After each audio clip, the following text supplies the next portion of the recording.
Hello, and welcome back to Haunted Slumber. I'm happy you're here.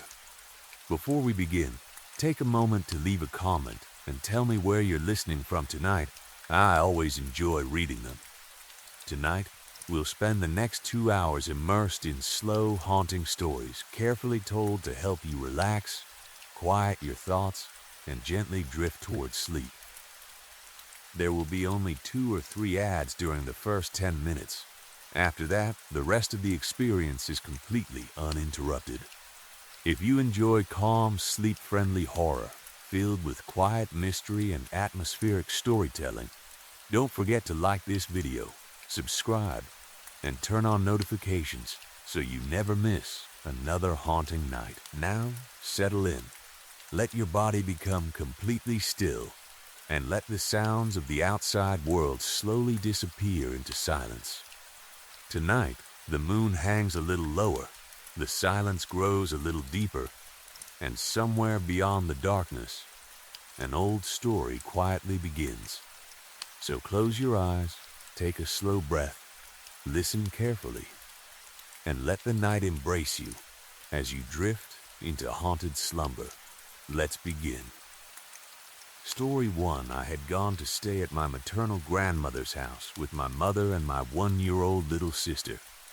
Everyone called my grandmother Nani and my grandfather Nana, just as we had since we were children.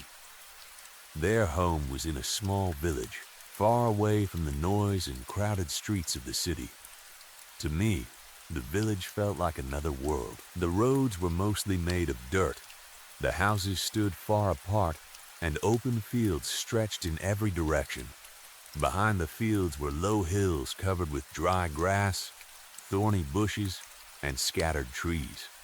Every morning I went out with Nana to graze his goats. Those trips were the best part of staying there. In the city, I had only seen wild animals on television, in books, or behind fences at the zoo. In the village, they appeared wherever they wanted. Peacocks walked proudly through the fields, dragging their long feathers behind them. Chameleons rested on tree branches, changing color so slowly that you could hardly notice it happening. Wild boars sometimes moved through the tall grass in the distance.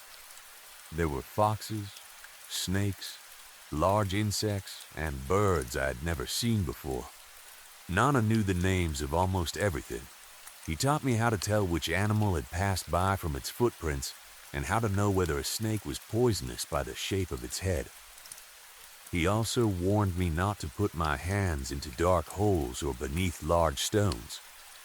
For a child from the city, the village seemed full of adventures, but during that visit, I developed a strange new hobby. Beside the main house was a small room where Nana kept the goats at night. The room smelled of hay, animal waste, and damp soil. It was dark even in the daytime because it had only one tiny window. Dozens of spiders had built webs in the corners and between the wooden beams. Lizards crawled across the walls, hunting insects. Some were so large that they looked like small dragons. There was no real reason to kill them. They were not bothering anyone. But I started crushing the spiders whenever I saw them. At first, I used a slipper. Later, I used a thin wooden stick. I found it exciting to search through the webs and see how many I could kill before lunch. My little cousin joined me. He was younger than I was, but much braver around animals. While I killed spiders, he chased lizards across the walls.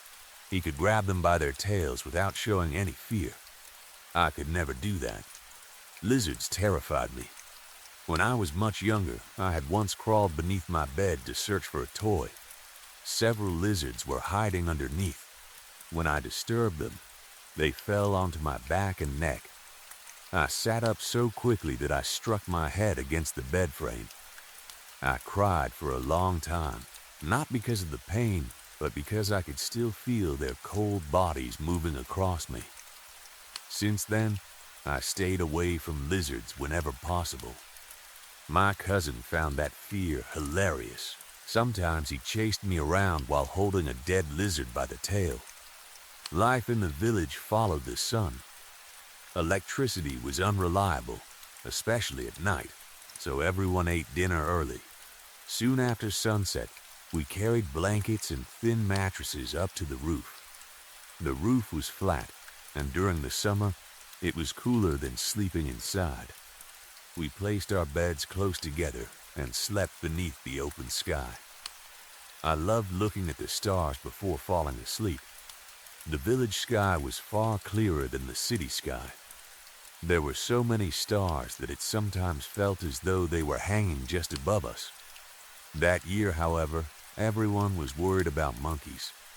Several large troops had been seen near the village. They came down from the hills searching for food and sometimes entered houses through open windows. People told stories about monkeys stealing clothes, breaking pots, and attacking anyone who tried to chase them away. My mother was especially frightened because of my baby sister. Every night, she tied my sister to her own body using her dupatta.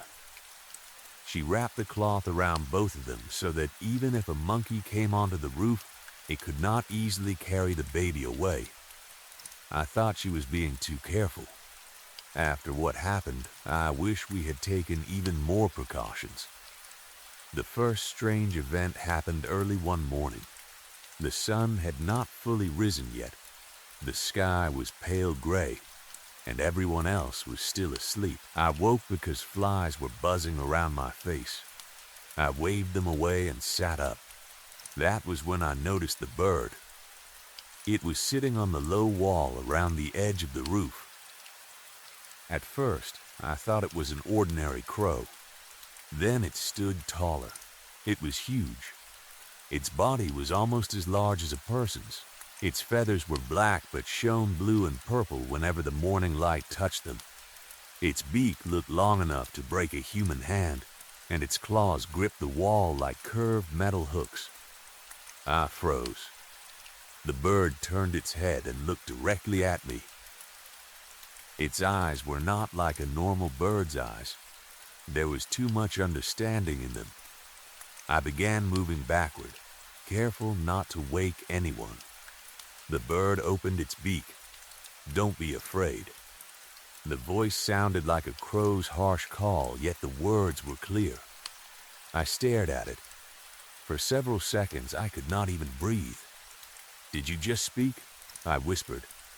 I pointed one trembling finger toward it. "Yes," the bird replied, "and I have a task for you."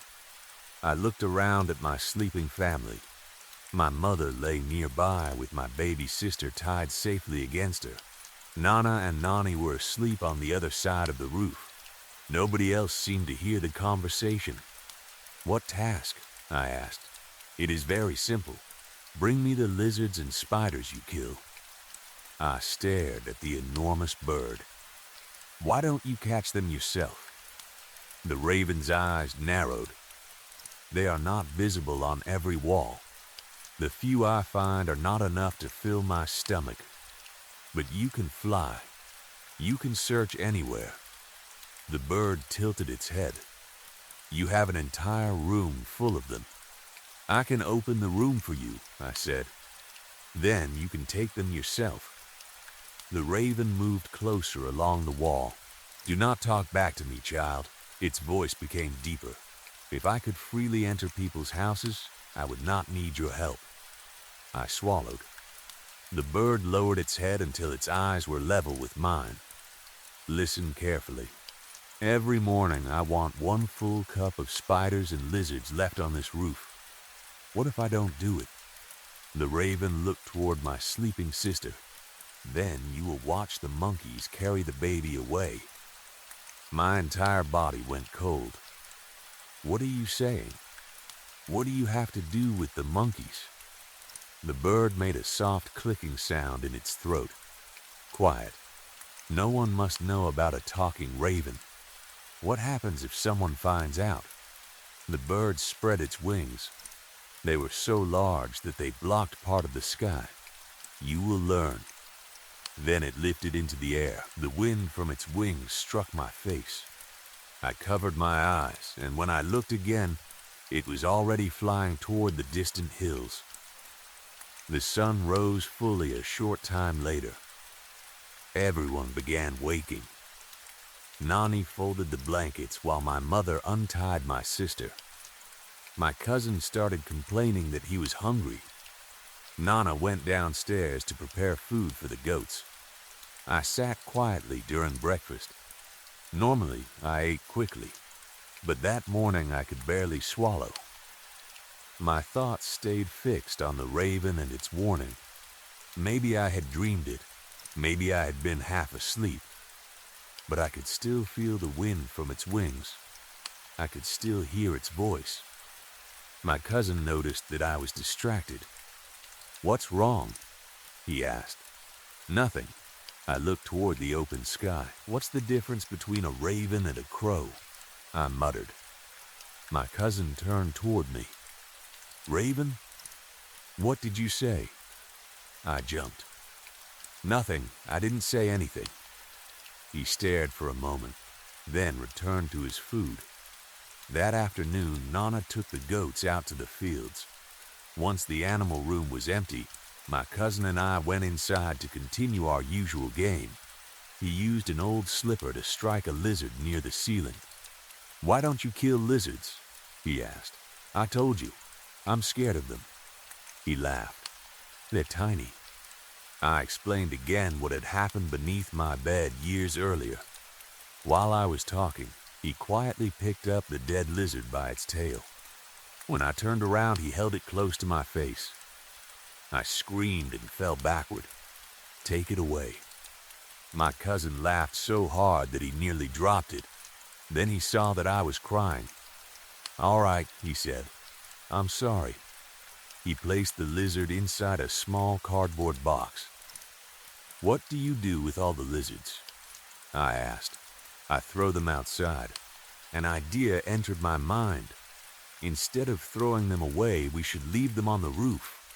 "Why?" "The crows can eat them." My cousin thought about it. "That's not a bad idea." As we continued, he suddenly screamed. I turned quickly. "What happened?" "Nothing."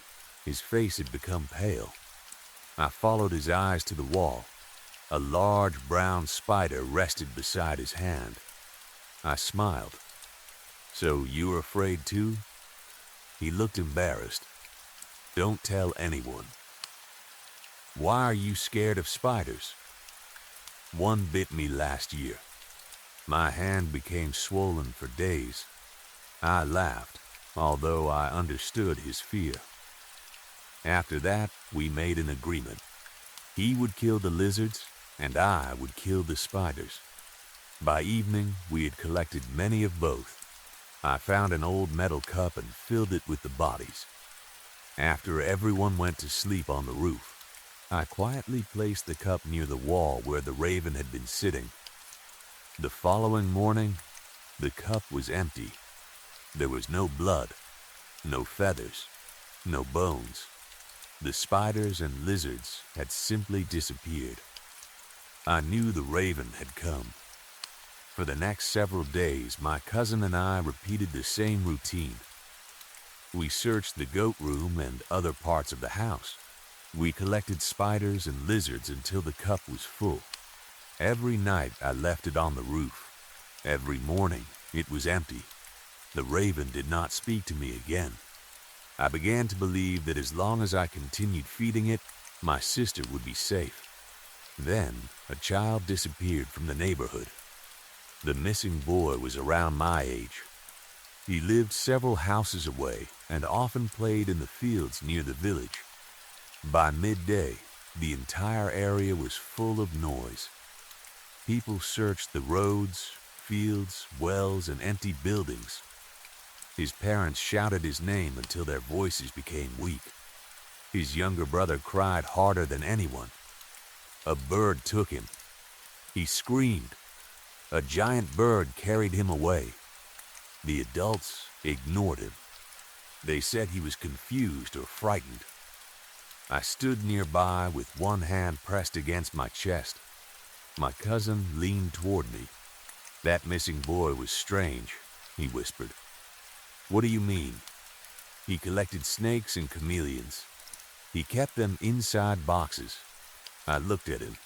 Then he wasn't much different from us. My cousin's eyes widened. He covered his mouth. You're right. That night I could not sleep. The metal cup sat near my blanket, filled with dead spiders and lizards.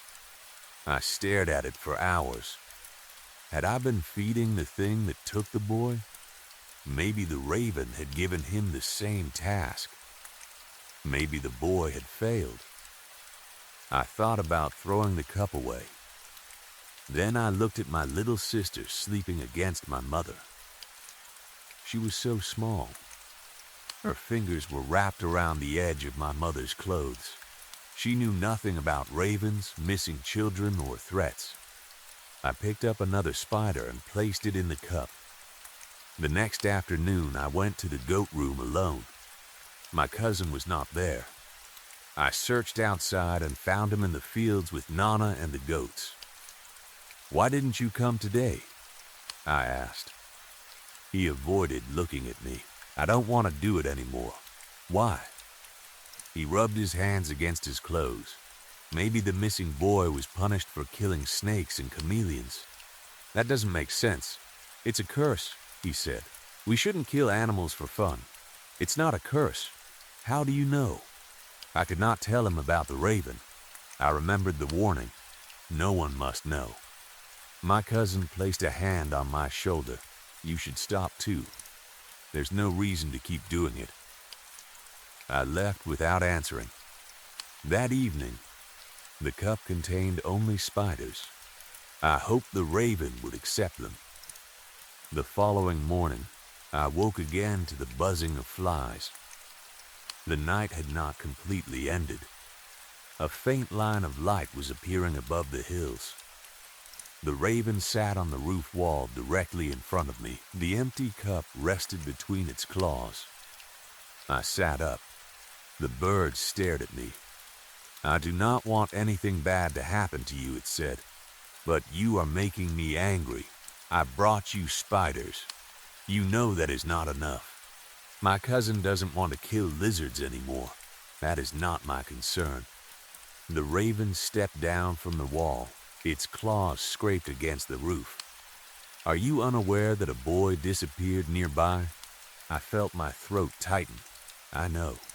The bird leaned closer. Did you take him? I asked. The raven opened its beak slightly. Yes, the word was calm and simple. Where is he? Somewhere he cannot return from. I began shaking. Why? He stopped being useful. The raven spread one wing. From tomorrow, take care. I do not give many chances. Then it flew away. I looked toward my sister. I could not allow the same thing to happen to her. Our father had died, and although I was still a child myself, I believed it was my responsibility to protect my mother and sister. That day, I returned to the goat room. I killed the spiders first. Then I forced myself to hunt the lizards. Every time one moved quickly across the wall, I stepped back in fear. Whenever a lizard fell to the ground, I jumped and nearly ran outside. But I remembered the missing boy. I remembered the raven looking at my baby sister. Eventually, I struck one lizard with the slipper. It fell onto the floor and continued moving. My hands shook as I approached it. I struck it again. When it stopped, I forced myself to touch it. The skin felt cold and soft. I nearly dropped it, but I picked it up and placed it in the cup. After the first one, the others became easier. Soon, dead lizards covered part of the floor. I moved through the room like someone in a dream, crushing every small creature I saw. A knock came at the door. Before I could hide anything, it opened. My mother stood there with my cousin. She looked at the dead animals and then at me, her face filled with anger. She grabbed me by the ear and pulled me from the room. Is this what you came here to do? She slapped me. The sound echoed through the courtyard. I did not cry. I could not explain. If I told her the truth, the raven might take my sister immediately. My mother ordered me to stay away from the goat room. She made me clean my hands and sit alone while the others ate. Later, when the house became quiet, my cousin came and sat beside me. "You only visit once a year," he said. "Instead of doing this, you should spend time with us." "I have to do it." My eyes filled with tears. "Why are you so obsessed with killing them?" "I can't tell you." "Why not?" "Because if you find out, my sister will disappear like that boy." My cousin stared at me. I stood and returned to the goat room. A few minutes later, he followed. "If you tell me, I'll help you," he said. "I promise I won't tell anyone." I thought for a long time. I knew the raven had warned me, but I could not collect enough animals alone, especially after my mother had discovered us. Finally, I agreed. I told my cousin everything. I described the giant raven, the human voice, the daily cup, and the threat involving the monkeys. I told him what the bird had admitted about the missing boy. At first, my cousin laughed. He thought I was trying to frighten him. Then I reminded him that the missing boy had collected snakes and chameleons. I reminded him that the boy's younger brother had claimed a giant bird carried him away. The smile slowly disappeared from my cousin's face. "You're telling the truth," he whispered. I nodded. He looked toward the roof. "Does it come every morning?" "Not every morning. Usually it takes the food before we wake up." "What happens if it finds out you told me?" "I don't know." That night, we worked together again. He killed the lizards while I killed spiders. We filled the metal cup and placed it on the roof. We agreed that my cousin would pretend to be asleep if the raven came. The next morning, I woke to the familiar buzzing of flies. The raven was sitting in front of me. The cup was empty. "Ooh," it said. "You woke early today." I was about to leave. I sat up slowly. "Keep working like this," it continued, "and you will remain safe." The raven opened its wings. "I need to tell you something," I said. It lowered them again. "What?" "I'm only staying here for 1 month.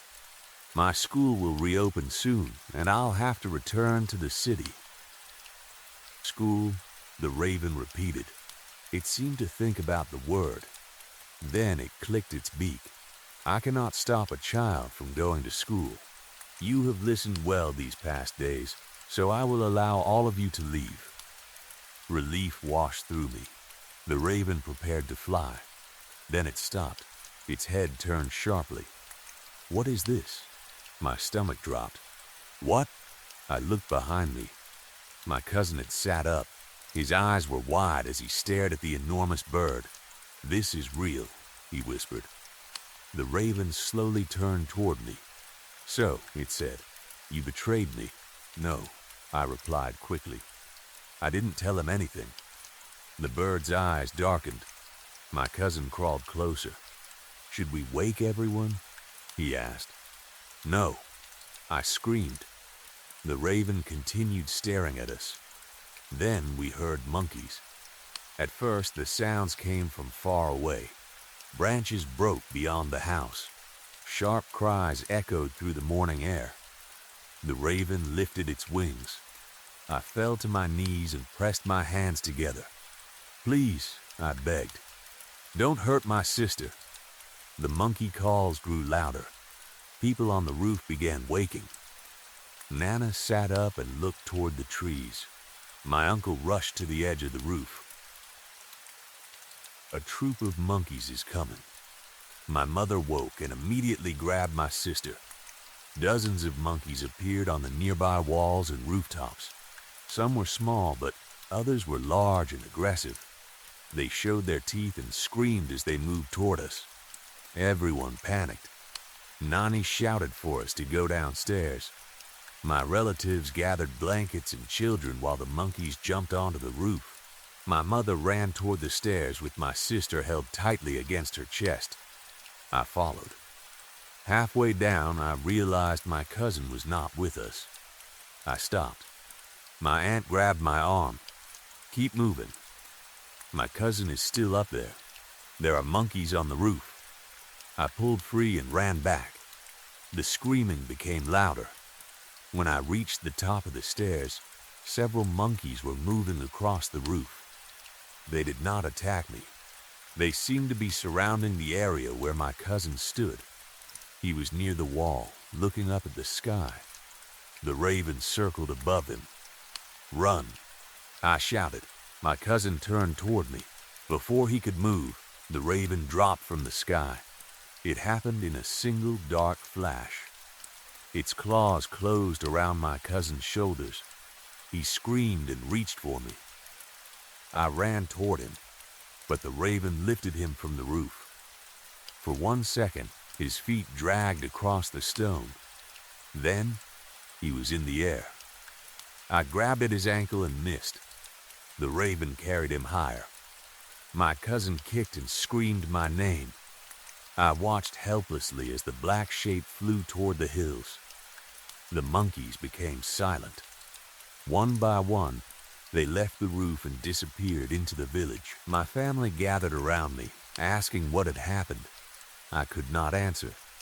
They had seen only a large bird. They believed it was an eagle or some other wild animal. Nobody believed me when I said it was a raven. Nobody believed it had spoken. For 3 days, the villagers searched the fields, hills, trees, and wells. They found no sign of my cousin. My aunt cried until she could no longer stand. My mother refused to let me out of her sight. We returned to the city earlier than planned. My sister was safe. The raven had kept that part of its promise. For years, I told myself that my cousin was taken because I had broken the rule. I should never have told him. I should have continued working alone. I should have found another way. But one question never left me. If the raven wanted to protect its secret, why did it allow my cousin to wake up? It knew he was beside me. It could have taken the food and left. Sometimes I think it wanted to be seen. Sometimes I think the spiders and lizards were never really food. Maybe it was teaching me to obey. Maybe it was choosing between us. Many years have passed since that summer. I no longer kill spiders. I leave lizards alone, no matter how frightened they make me. My sister is now old enough to have children of her own. She remembers nothing about the village or the monkeys. Last week, she visited me with her 1-year-old son. That night, she placed him beside her and fell asleep. I woke before sunrise to the buzzing of flies. There was a large black feather on my windowsill. Beside it sat an empty metal cup. Then something landed on the roof above us. 3 heavy steps moved across the ceiling. A familiar voice whispered through the open window, "You still owe me." Story 2. This happened during the summer when I got my first pocket knife. I was 12 years old, and I had been asking my parents for a knife for as long as I could remember. Every birthday and every Christmas, I brought it up again. I pointed out that other boys my age already had one. I promised I would be careful. I told them I wanted it for camping, fishing, carving wood, and all the other things boys say when they are trying to convince their parents that a sharp blade is necessary. My parents always refused. At the time, their answer annoyed me, but even then I understood why they said no. Children can be careless, and knives are sharp. It was not a difficult decision from their point of view. Still, I was an irritating little kid who knew how to keep asking without pushing so hard that I got punished. I waited for the right moment. I behaved well for several weeks. helped my father with yard work, and stopped arguing with my mother about chores. Eventually, it worked. One Saturday morning, my father drove me to the nearest outdoor supply store and told me I could choose a knife as long as it had a folding blade and a proper lock.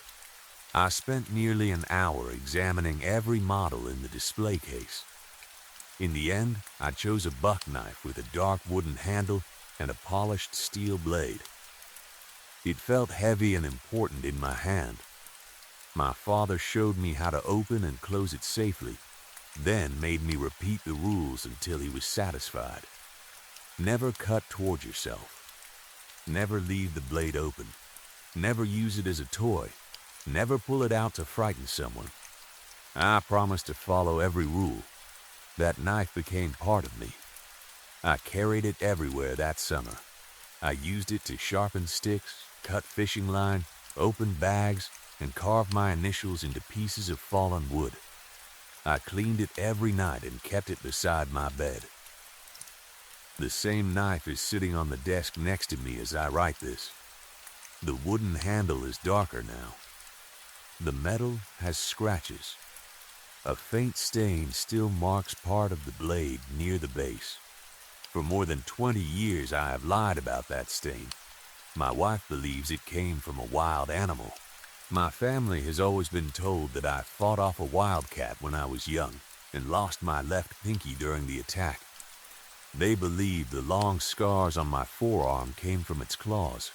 That story is easier to accept. It is easier than telling them that I cut off my own finger while something wearing the shape of a pirate dragged my best friend into an abandoned mine.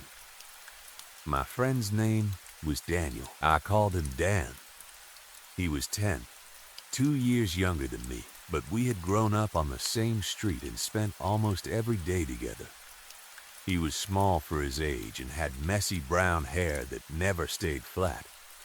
He laughed loudly, asked too many questions, and believed almost anything if the story was interesting enough. The summer, he disappeared. We were building a fort in the woods behind our neighborhood. It was not much of a fort.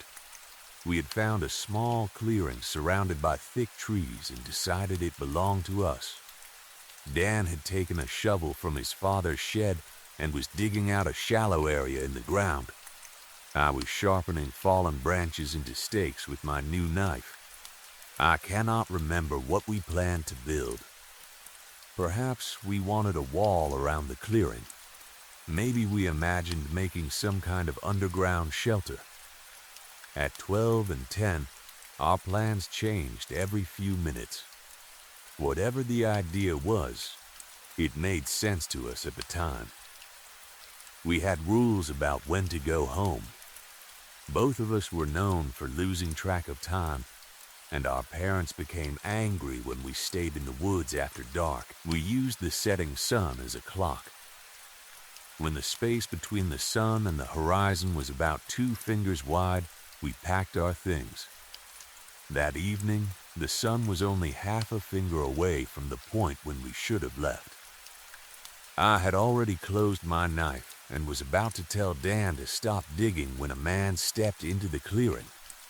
He looked exactly like a pirate. Not like a man wearing a cheap costume at a children's party. He looked like a pirate from an old storybook. He had a thick black beard and a red striped shirt. Loose trousers hung over heavy leather boots. A wide belt crossed his waist, and several old pistols were attached to a strap over his chest. A curved sword rested at his side. A black patch covered one eye. A red bandana was tied beneath a wide black hat. He smiled at us. The smile showed large yellow teeth. Then he raised one hand and waved. "Ahoy, lads!" He shouted. His voice was deep and rough, filled with excitement. The sound made my stomach tighten. There was something familiar about him. I felt that I had seen the face and heard the voice before, but I could not remember where. I opened my knife again and held it beside my leg. Dan's reaction was completely different. His eyes became wide with excitement. Dan had loved pirates since he was little. His bedroom had toy ships, plastic swords, maps, books, and a black flag above his bed. He could name famous pirates, explain the parts of an old sailing ship, and sing every pirate song he had ever heard. He waved back. "Ahoy, Captain." I grabbed his wrist. "We don't know this guy," I whispered. Dan looked at me as though I were the stupidest person alive. "Are you kidding?" he said. "That's Captain Moody." The name seemed familiar, but I still could not place it. "Who?" "Captain Moody," Dan repeated. "Remember?" I shook my head. "He's famous, Jack. He must be doing some kind of event." The pirate took several stiff steps toward us. "Ah, that be right," he said. He placed both hands on his hips and pushed out his chest. "I am Captain Moody, terror of the seven seas. And who might you young sailors be?" Before I could stop him, Dan told the stranger both of our names. "Daniel, is it?" the pirate said. His visible eye remained fixed on Dan. He never looked directly at me. I checked the sun again. "We need to go home," I said. The pirate spoke over me. "Lads, I have a treasure buried in the hill beyond these woods. Gold, silver, jewels, and coins from lands far across the sea." Dan stepped closer. The pirate smiled wider. "But I've lost my crew," he continued. "An old captain needs strong young hands to help recover what is his. Would you be willing to help this poor sailor?"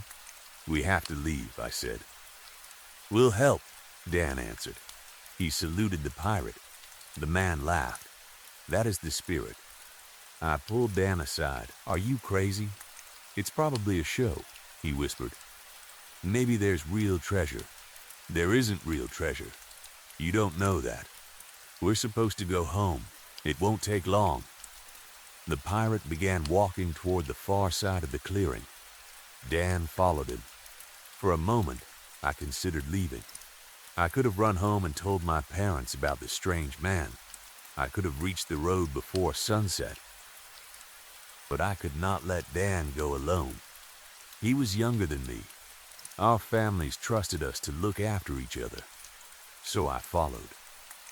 The pirate sang as we walked. 15 men on a dead man's chest.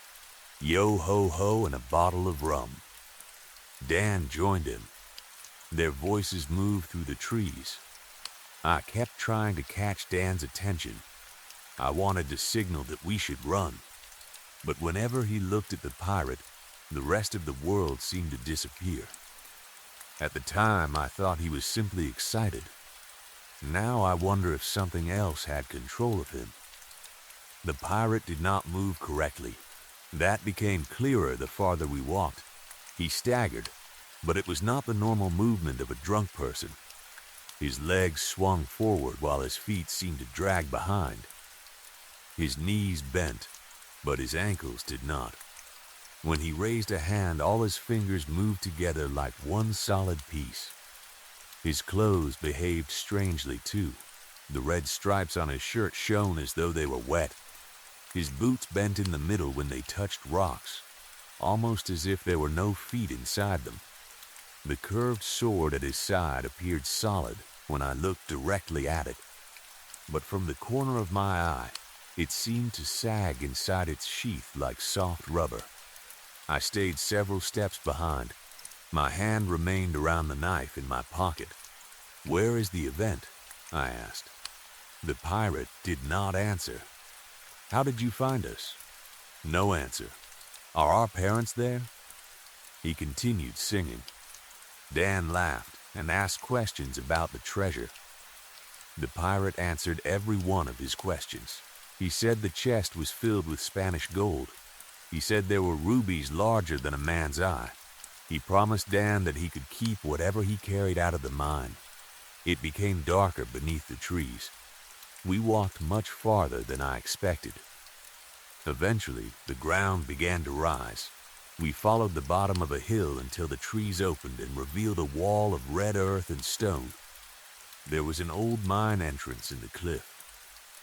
Several abandoned mines were scattered around the town. Most had been dug decades earlier, when mining companies believed there was valuable material beneath the hills. The industry had failed sometime in the 1960s. The mines were sealed, forgotten, or left to collapse. Our parents warned us never to enter them. The land around this one was probably private property. There were no signs, fences, vehicles, or people.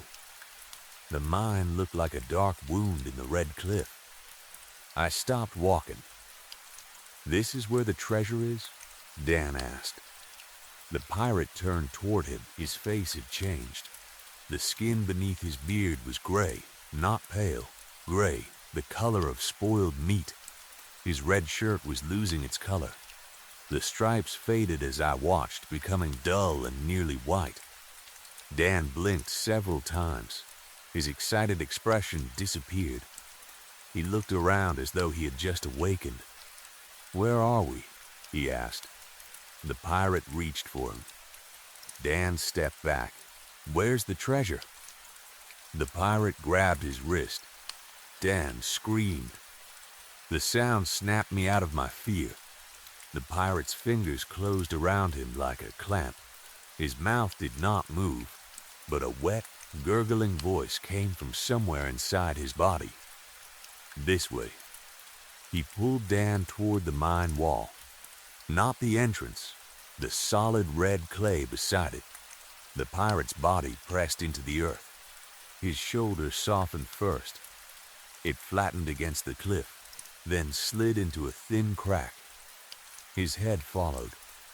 The hat folded with it as though made from wet paper. His legs stretched behind him. He did not dig into the clay. He passed through it, like a slug squeezing into a narrow space. Dan screamed and pulled against him. The pirate's grip did not loosen. "Jack!" he cried. "Help me!" The creature dragged his arm into the wall. The clay opened around them. It was not a normal hole. The earth moved like flesh, widening only enough to accept their bodies. Dan kicked and grabbed at the ground. His fingers left deep marks in the red soil. For several seconds I could not move. My mind refused to understand what I was seeing. Then Dan screamed my name again. I ran. I grabbed his free arm and pulled. The pirate continued sinking into the cliff. Dan's shoulder entered the opening. His face twisted in pain. "Don't let him take me. I've got you," I shouted. I planted both feet and pulled with all my strength. For one moment, Dan stopped moving toward the wall. Then, the pirate gave another hard pull. I fell forward. Dan slipped from my hands, only his legs remained outside. I jumped onto him and wrapped both arms around his waist. The clay around the hole moved. It flowed over my elbows like thick mud. "Help!" I screamed. "Somebody help us!" There was no one nearby.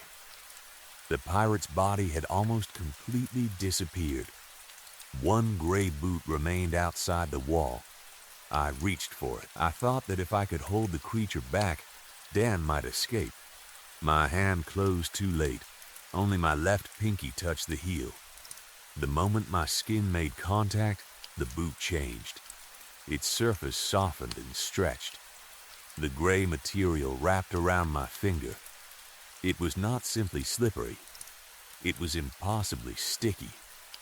It felt like strong glue mixed with living flesh.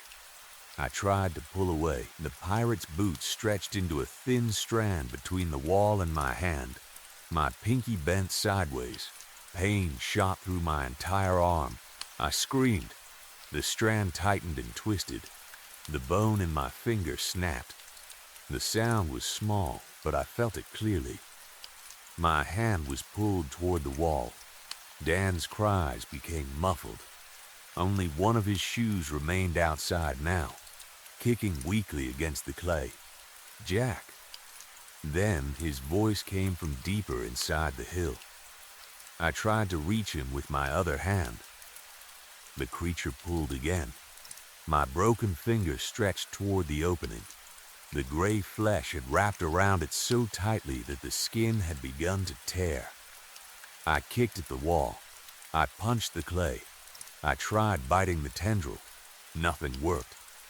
Each second brought me closer. The red earth opened in front of my face. The hole was barely wide enough for a child, but I knew it would take me anyway. My right hand found the knife in my pocket. I pulled it open. I stabbed the gray strand.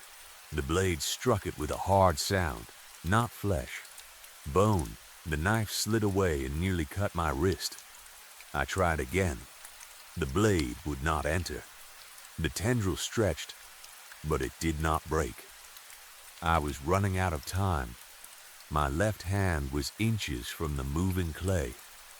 Dan had stopped screaming. I knew what I had to do.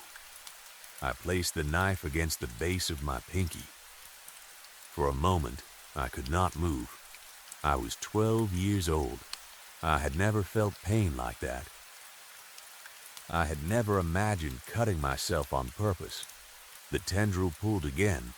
The tip of my finger disappeared into the earth. I pressed the blade down. It cut through the skin. I screamed. My hand shook violently.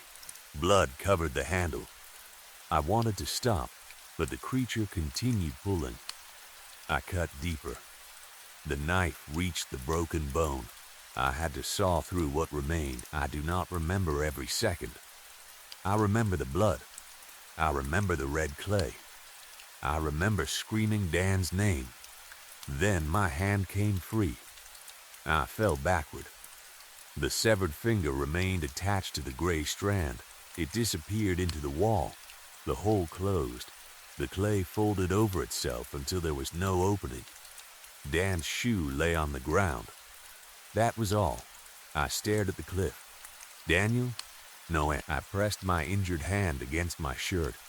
Blood poured between my fingers. Daniel. The mine remained silent. The sun had set. I ran. I do not know how far I went. I remember trees striking my face and branches tearing my clothes. I remember crying so hard that I could barely breathe. At some point, I wet myself. I kept running. My parents had come looking for me because I was late. I found them near the edge of the woods. My father shouted my name. My mother started to scold me. Then they saw my hand. Everything after that became confused. My father wrapped his shirt around my wrist. My mother kept asking where Daniel was. I tried to explain. A pirate took him. The hills swallowed him. He went into the wall. They thought I was in shock. An ambulance took me to the hospital. Police searched the woods that night. Daniel's parents arrived before my surgery. His mother was screaming. His father kept asking me to show him where we had gone. I tried. For days, officers, volunteers, dogs, and rescue teams searched the area. They found the mine. Workers dug into the collapsed entrance and removed tons of red clay. The only thing they discovered was one of Daniel's shoes. No body, no blood, no clothing, no tunnel where I said he had been taken. Investigators questioned me again and again. They could not understand my story. A detective eventually met my parents and me in the parking lot of a burger restaurant. He bought me a milkshake and sat across from me at a picnic table. He spoke softly, as if I were much younger. "Tell me about the man," he said. "He was a pirate. Was he wearing a costume? I don't know. What color was his hair? Black? How tall was he? I don't know. Did you see a car?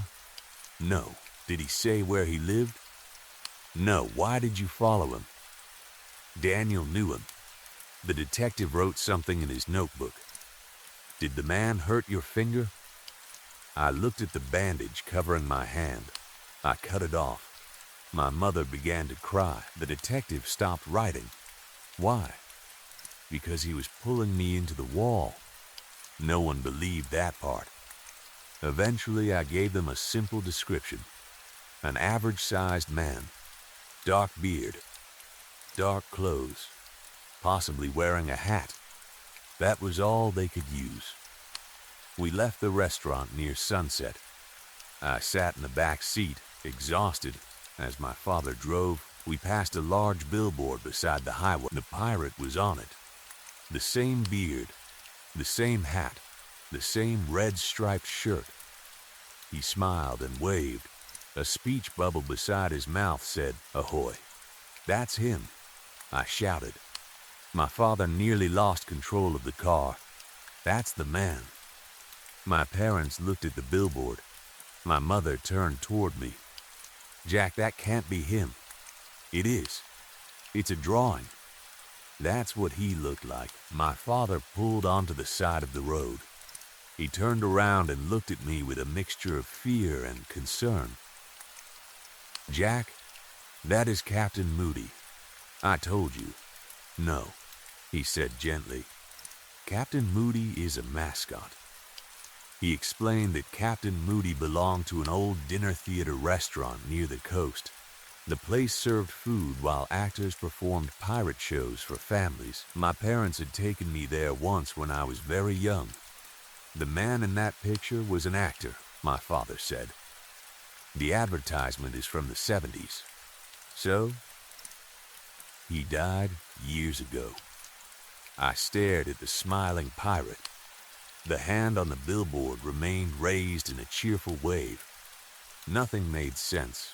Why would something in the woods look like the mascot from an old tourist restaurant? How did it know the voice? Why had Dan recognized it? Weeks passed. The search became smaller. Then it ended. Daniel's parents put missing posters around town. His picture appeared on local television. People called with sightings, but none were real. The police eventually decided a stranger had abducted him. They believed I had injured myself while trying to escape. That was the story everyone accepted. I returned home from the hospital with 4 fingers on my left hand and a scar running across my palm. One afternoon, I was sitting on the couch watching television. A commercial began. Old music played. A wooden ship appeared on the screen. Then Captain Moody stepped into view. It was the same face, the same costume, the same movements. "Ahoy, young sailors," he shouted in the same rough voice. My body went cold. The advertisement invited families to visit the nearest Captain Moody's restaurant and watch a pirate show that day. The commercial was old, the picture was faded, and the sound was poor. But the voice was exact. A memory returned. Daniel sitting on the floor in front of our television. The same commercial playing, his face filled with excitement. "We should go sometime," he had said. "It would be so cool." He had watched that advertisement every time it appeared. He loved Captain Moody. That was why the creature chose the pirate. It had not appeared randomly. It became something Dan trusted, something he would follow. As that realization entered my mind, I looked toward the window beside the television. It faced the backyard. Beyond the grass was the tree line where the woods began. For 1 second, I saw something gray move past the glass. Too tall to be a dog, too fast to be a person. I jumped from the couch and ran to the window. Nothing was there. Maybe I imagined it. Maybe fear had taken control of me. But I understood the truth. The thing had been watching us before that day. It knew what Daniel loved. It knew what voice would make him listen. It knew what face would make him follow. Sometimes I wonder how long it studied us. Had it watched through our windows? Had it listened while we played in the woods? Had it heard Daniel talking about pirates? Or could it somehow reach into our memories and pull out the perfect disguise? Daniel was never found. His parents moved away several years later. I heard that his mother kept his room exactly as he left it until the day they sold the house. I am older now. I have a wife and a young son. My parents are both dead, and no one alive knows the full story. My wife believes I lost my finger to a wild animal. I have never corrected her. How could I? How could I explain that something beneath the earth wore a dead actor's face and dragged my friend through solid clay? We live far from the town where I grew up. There are no abandoned mines nearby. I checked before we bought the house, but there are woods behind our property. I watch them carefully. I lock the windows at night. I never let my son play outside alone. He thinks I am overprotective. Maybe I am. Last month, he became interested in a new children's show. It is about a friendly robot who travels through space. The robot has a round silver face, bright blue eyes, and a cheerful voice. My son loves it. He watches every episode. He has the toys, the blanket, and the backpack. 2 nights ago, I woke shortly after 3 in the morning. I heard someone speaking in the backyard. The voice was mechanical and cheerful. It came from beyond the tree line. Come explore with me. I went to my son's bedroom. He was awake.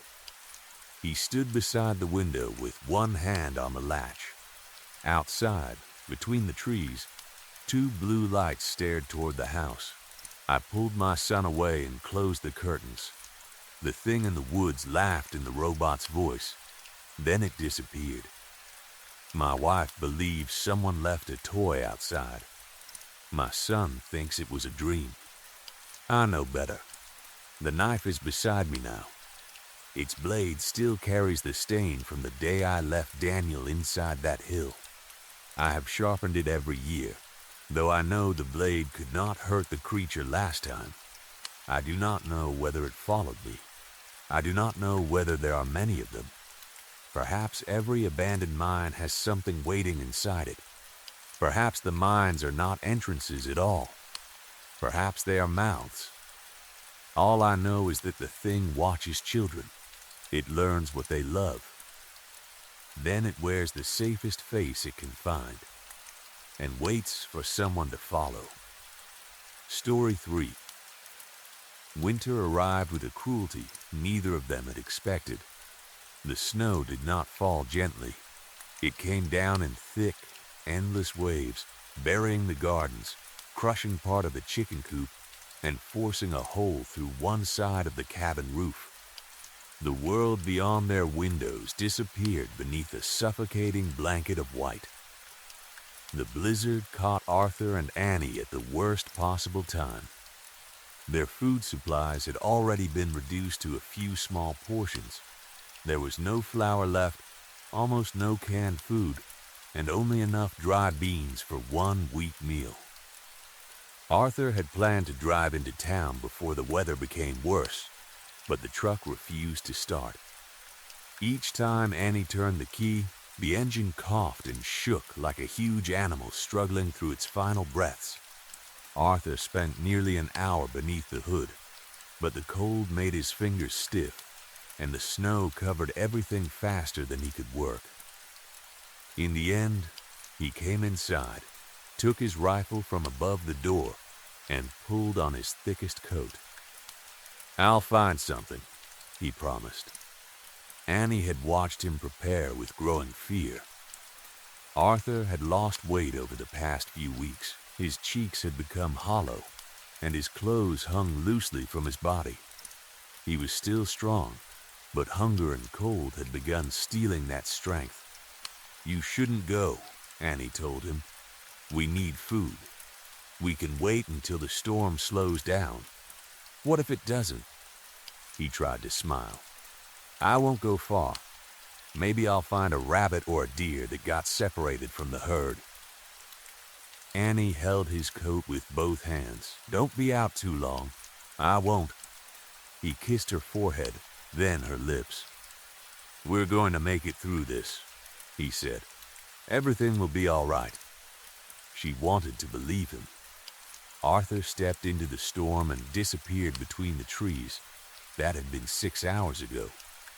Now Annie sat on the sofa near the fireplace, chewing the skin around her nails until her fingers bled. The sun was beginning to fade. Its weak light slipped behind the trees, leaving only a dull orange glow across the snow. Soon, darkness would surround the cabin. Annie had always been afraid of the dark.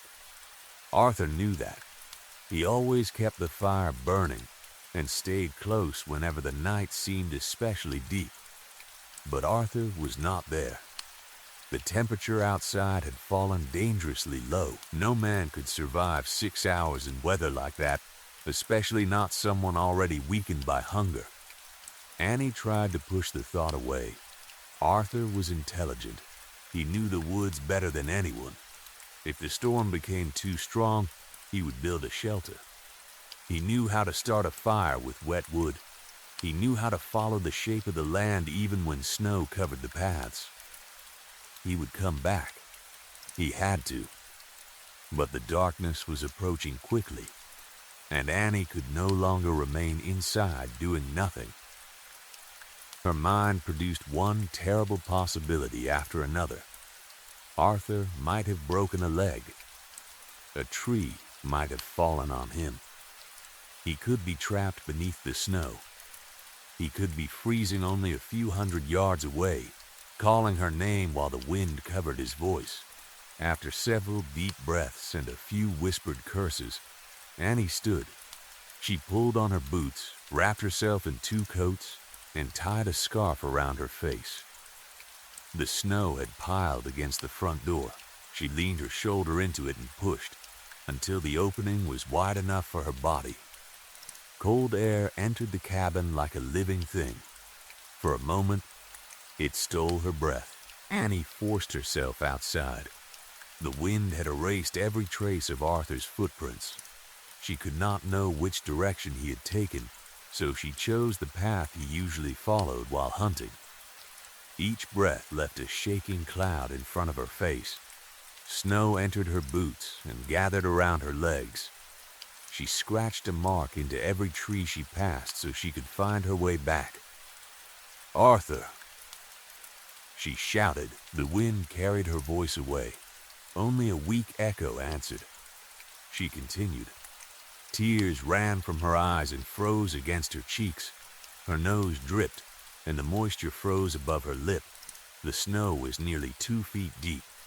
Apart from her own tracks, the surface remained untouched. Arthur. No answer. The sun disappeared completely. Only a dim orange light remained behind the clouds. Annie was so focused on the trees ahead that she did not notice the cliff. Arthur had not noticed it either.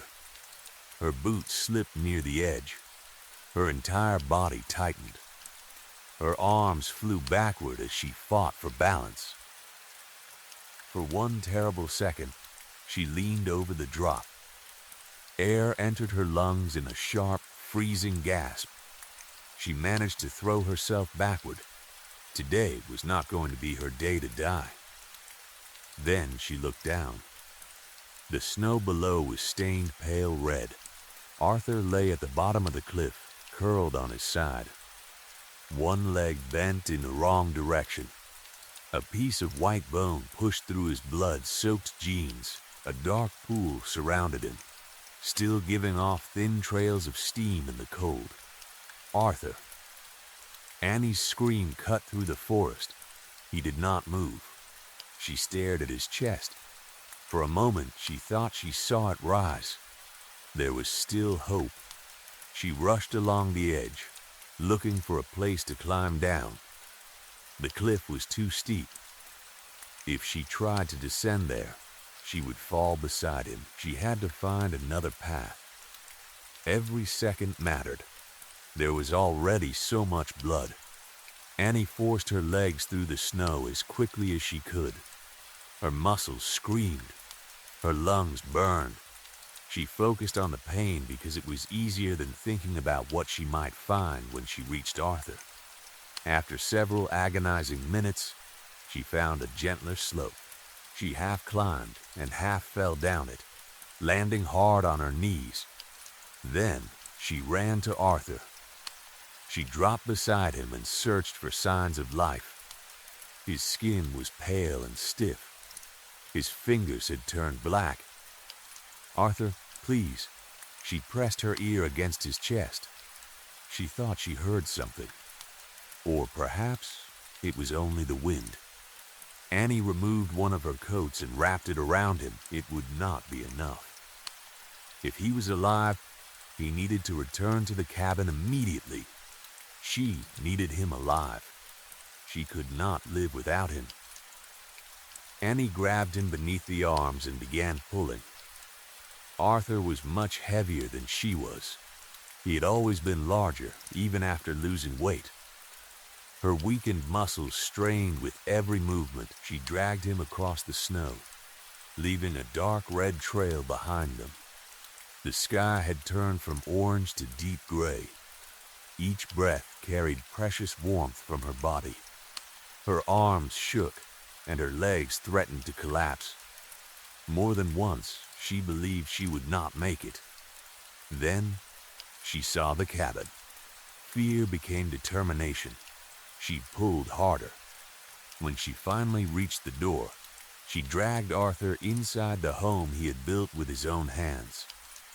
She pulled him across the wooden floor and laid him in front of the fireplace. He remained unresponsive. Annie lay beside him and wrapped both arms around his frozen body. She cried into his coat, trying to share the little warmth she had left. The fire warmed her face, but it could not touch the cold emptiness spreading inside her. A part of Annie already knew the truth. She refused to think it. Hope was a weak rope stretched above a dark hole. She held on with both hands, but it could not support her for much longer. She pressed her fingers against Arthur's neck again. There was no pulse. She placed her hand over his mouth. There was no breath. Arthur was dead. Annie lay beside him and looked into his eyes. The frost had begun melting from his face, though thin white patterns remained over his deep green eyes. She used to lose herself in those eyes. Now they were empty. The light inside them had disappeared. There was no love behind them. There was nothing. She remembered how Arthur used to look at her as if she were the most beautiful woman alive. He often told her she could put Marion Davies to shame. Annie always told him he was full of nonsense. But Arthur had meant every word. To him, she really had been the most beautiful woman in the world. Annie pressed her forehead against his and allowed herself to cry until exhaustion pulled her into darkness. She woke the next morning on the floor. The fire had burned out. Cold filled the cabin. Arthur's body had mostly thawed. Blood leaked slowly from the corners of his green eyes. His mouth hung partly open, and his lips had turned a terrible shade of purple. Annie stared at them. She had kissed those lips more times than she could count. Every kiss had felt as important as the first. Arthur had been the first man she ever kissed. Love had entered her life during its worst period. Before Arthur, she had felt trapped inside a deep, dark well. Then he had thrown down a rope and pulled her toward the light. Every day after meeting him, she had thanked God. Annie had not eaten in 3 days. Her stomach made a low sound. A sharp pain followed. She recognized it. It was the same pain she had felt as a child on the reservation. She remembered gathering nettles because there was nothing else to eat. She remembered the sharp hairs cutting her hands and the smell of the leaves boiling in water. She had believed those days were behind her. With Arthur, she had felt safe. Now the rope had been cut. She was falling back into the well. "Did you miss me?" The thought did not feel like her own. Blood from Arthur's thawing wounds spread across the floor. It entered the cracks between the boards. Annie stood and began pacing. She crossed her arms and chewed the nails of her right hand. Her thoughts pressed against the inside of her skull like a heavy weight. Each time she considered Arthur or her future. The pressure seemed strong enough to force her eyes from their sockets. She struck the side of her head with her palm. The pain briefly distracted her. Arthur could not remain near the fire. His body would begin to rot. Soon the smell would become unbearable. Flies would come when the weather warmed. Maggots would enter his flesh. She could not allow that to happen. At the same time, she wanted to lie beside him forever. Why was she even thinking about survival? Arthur deserved a proper burial. Someone might still find her. A hunter, a logger, anyone. There was still hope. Annie knelt beside Arthur and embraced him. His body was cold. She kissed his forehead. "I love you," she whispered. Then she tried to lift him. Arthur had weighed at least 100 pounds more than her before they began starving. Annie's muscles strained as she pulled him upward. His body had become stiff and frozen in its position. She managed to raise him a few inches. Then he slipped from her hands. His face struck the wooden floor with a loud thud. The expression did not change. "I'm sorry," she cried. "I have to get you outside. I love you, but I can't keep you here." She gripped his stiff ankles and dragged him toward the door. Wooden splinters lodged in his frozen hands as they scraped across the floor. Annie pushed the door open and pulled Arthur into the storm. She did not have the strength to dig through the frozen ground. Instead, she placed him in the snow and buried him beneath it. With one final kiss, she said goodbye. Then she covered his face. Frozen tears marked his grave. The cabin lost most of its warmth during the few minutes the door remained open. Annie returned inside and relit the fire. But it was not the warmth she truly wanted. She placed a pot of snow on the stove and waited for it to melt. The warm water spread through her body with every careful sip. Her stomach growled again. Water would not be enough. There was no canned food, no flour, nothing. Annie knew she had to save energy. She gathered coats, blankets, trousers, and rags near the fireplace. Then she dragged the large mattress from the bedroom and placed it over the pile. It was the same mattress on which she and Arthur had first shared themselves after marriage. Now it became a nest. Annie felt like an animal sleeping on the living room floor, but it was the warmest place in the cabin. She had slept in worse places before. Only a few days earlier, those memories had seemed distant. Now they waited for her again. The sofa was soaked in Arthur's blood. The bedroom was too cold. Annie curled beside the dying fire and prayed. She prayed to a God who had never truly belonged to her. The following morning, she forced herself to work. Very few people traveled through that part of the country during winter, but she had to try something. The snow covered half the door. Escaping the cabin became a battle. Outside, she gathered dark branches and arranged them on a nearby hill. H-E-L-P. The letters were large enough to be seen from a distance.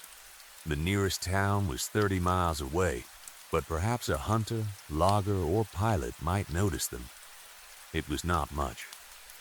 Apart from keeping smoke rising from the chimney, Annie could think of nothing else. She returned inside with snow covering her coats. Her face was red, and her nose had gone numb.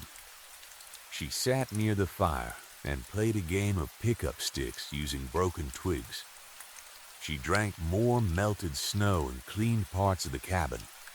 Boredom quickly became another kind of pain. There was no one to argue with, no one to annoy her, no one to tell her what to do, no one to make her laugh, no one to hold her during the night. She tried to keep Arthur out of her thoughts. She failed. The permanence of his death seemed impossible.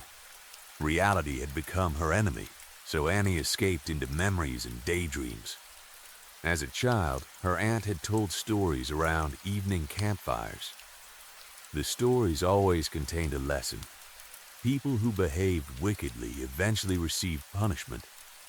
One story often returned to Annie.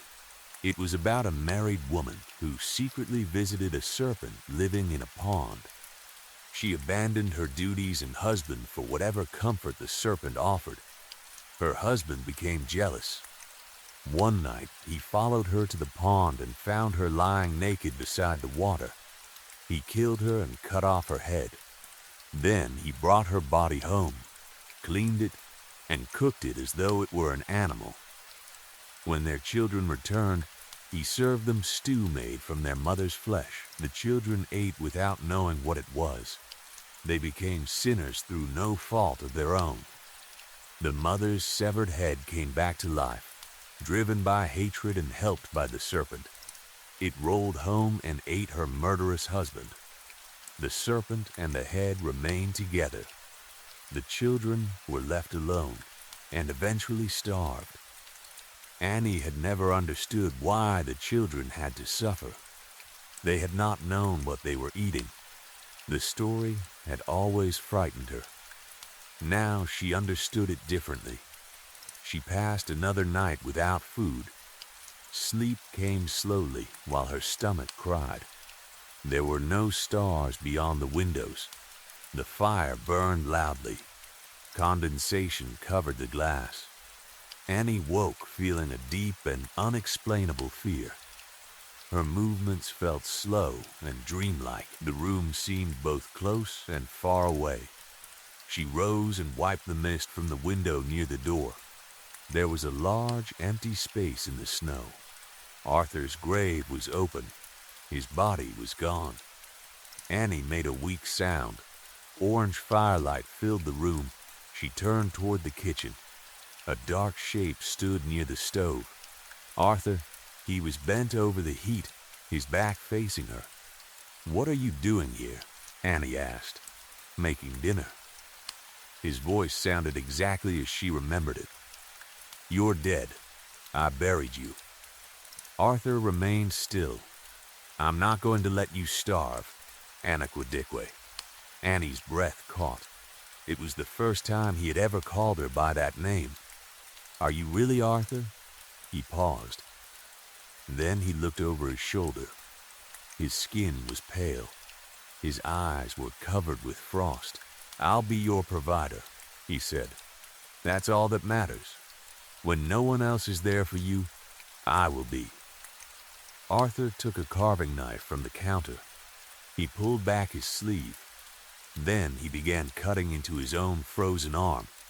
The knife moved back and forth through skin and muscle. The sound was wet and rough. Arthur showed no pain. He removed a square of flesh and placed it in the pan. It began sizzling like a fresh steak. The smell entered Annie's nose. Her starving stomach tightened with desire. Arthur moved toward her. His face changed in the flickering light. He wrapped his freezing arms around her. Annie stared at the man she loved, or whatever had taken his form. She pulled him closer and kissed him. Then, she ate. Annie woke covered in sweat. She could still feel Arthur's lips against hers. His smell remained faintly on her shirt. She looked outside. The snow covering his grave was untouched. Annie went out to check anyway. Arthur was still there. Her stomach roared. Shame entered her as she pulled his body back toward the cabin. Everything about it felt wrong. His flesh was frozen hard.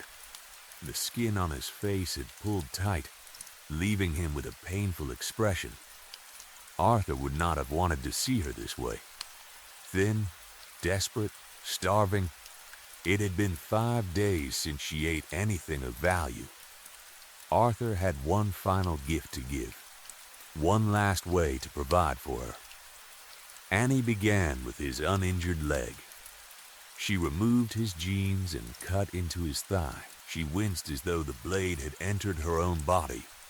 His skin had softened after being near the fire. She remembered touching that thigh while they lay together in bed. Cold blood covered her hands. She peeled away the skin and cut the thick muscle into steaks. Annie cried as she placed the pieces into a pan. The smell became difficult to resist. When the meat was brown, she lifted one piece. She forced herself to eat quickly. The first bite made her gag. The second made her stomach twist. She swallowed several pieces before vomiting across the floor. Annie curled beside the puddle and cried. She had failed him. This was wrong. It could never be right. She had cut into the only man who had ever truly cared for her. He had been her light in the darkness, the rope in the well. Now she was destroying his body. She was ruining his memory. The thing in her dream had not been Arthur. No, she whispered. I don't want to eat him. I don't want him to leave. But Arthur had already left, and after what Annie had done, she believed she would never enter his heaven. Why, God? She screamed. What did I do to deserve this? She waited. No answer came. What kind of creator allowed someone who had already suffered so much to endure even more? Annie had fought her entire life. Was this her reward? It was unfair. Her sorrow changed into anger. She had deserved a beautiful life after everything she survived. Then, an act of God had taken it from her. She remembered the story of the headless woman. If Annie was one of the children, then God was the murderous father, feeding her cursed meat and punishing her for a crime she had not committed. Annie still wanted to live, not because she expected happiness. She wanted to witness the mother's return. She wanted to see the father destroyed. That night, Annie dreamed she was walking naked through tall pine trees. Her left arm was missing. Behind her, the cabin burned. The warmth disgusted her. Blood pulsed from the empty shoulder and splashed across the snow. The cold felt comforting against her skin. It numbed the pain. Annie looked into the darkness between the trees. Something was missing from that empty space. The darkness wanted her to fill it. For the first time in her life, she felt completely wanted. Then one of the trees moved. It was not a tree. A giant pale man walked between the pines on thin legs. He was so tall and narrow that he nearly blended with the birch trunks. He was naked, starved, and white. Scabs and open wounds covered his body. Each awkward step shook the ground. Dirty hair hung from his head, filled with feathers, bones, and beautiful dead things. The creature reached toward her. Its movements were nervous and twitching. Its bones creaked like ancient trees falling in a forest. Long fingers extended one at a time. Each ended in a claw. Its skin resembled dark purple bark. Annie stood in fear and wonder. The creature did not grab her. It offered its hand. Yellow eyes watched through the tangled hair. Annie hesitated. Then she placed her hand in its huge, dried fingers. A voice entered her thoughts. Is it noble to starve, Anaquaticue? Annie woke filled with fury. More than grief or fear, she felt a powerful need to survive. She cooked another piece of Arthur's thigh with plenty of salt. Then she ate. The taste was terrible. She continued anyway. Dying was no longer an option. Arthur would have wanted her to live. Her family might have called her a coward. Others might have called her a monster. They would have said she should have died with her husband and preserved her honor. Annie rejected that. She ate well. Their God would not bury her beneath the snow. The shame others might feel meant nothing. She filled her stomach and felt strength return. Arthur had always provided for her. Now he would provide one final time. She made broth from his femur and pieces of cartilage taken from his knees. Soon, she had a full pot of soup. She drank eagerly. The meat from his lower back and buttocks was tender. She roasted it in fat from the thigh. It tasted rich. Her stomach became full. For the first time since the accident, Annie felt alive. She had found a new purpose. It was the same purpose that drove every wild creature. Survival, and beneath survival burned something else. Hatred, weeks past. Annie consumed more of Arthur. Sometimes she cooked the flesh. Sometimes she ate it raw. She removed his eyes and boiled them in broth. She split his bones and ate the marrow.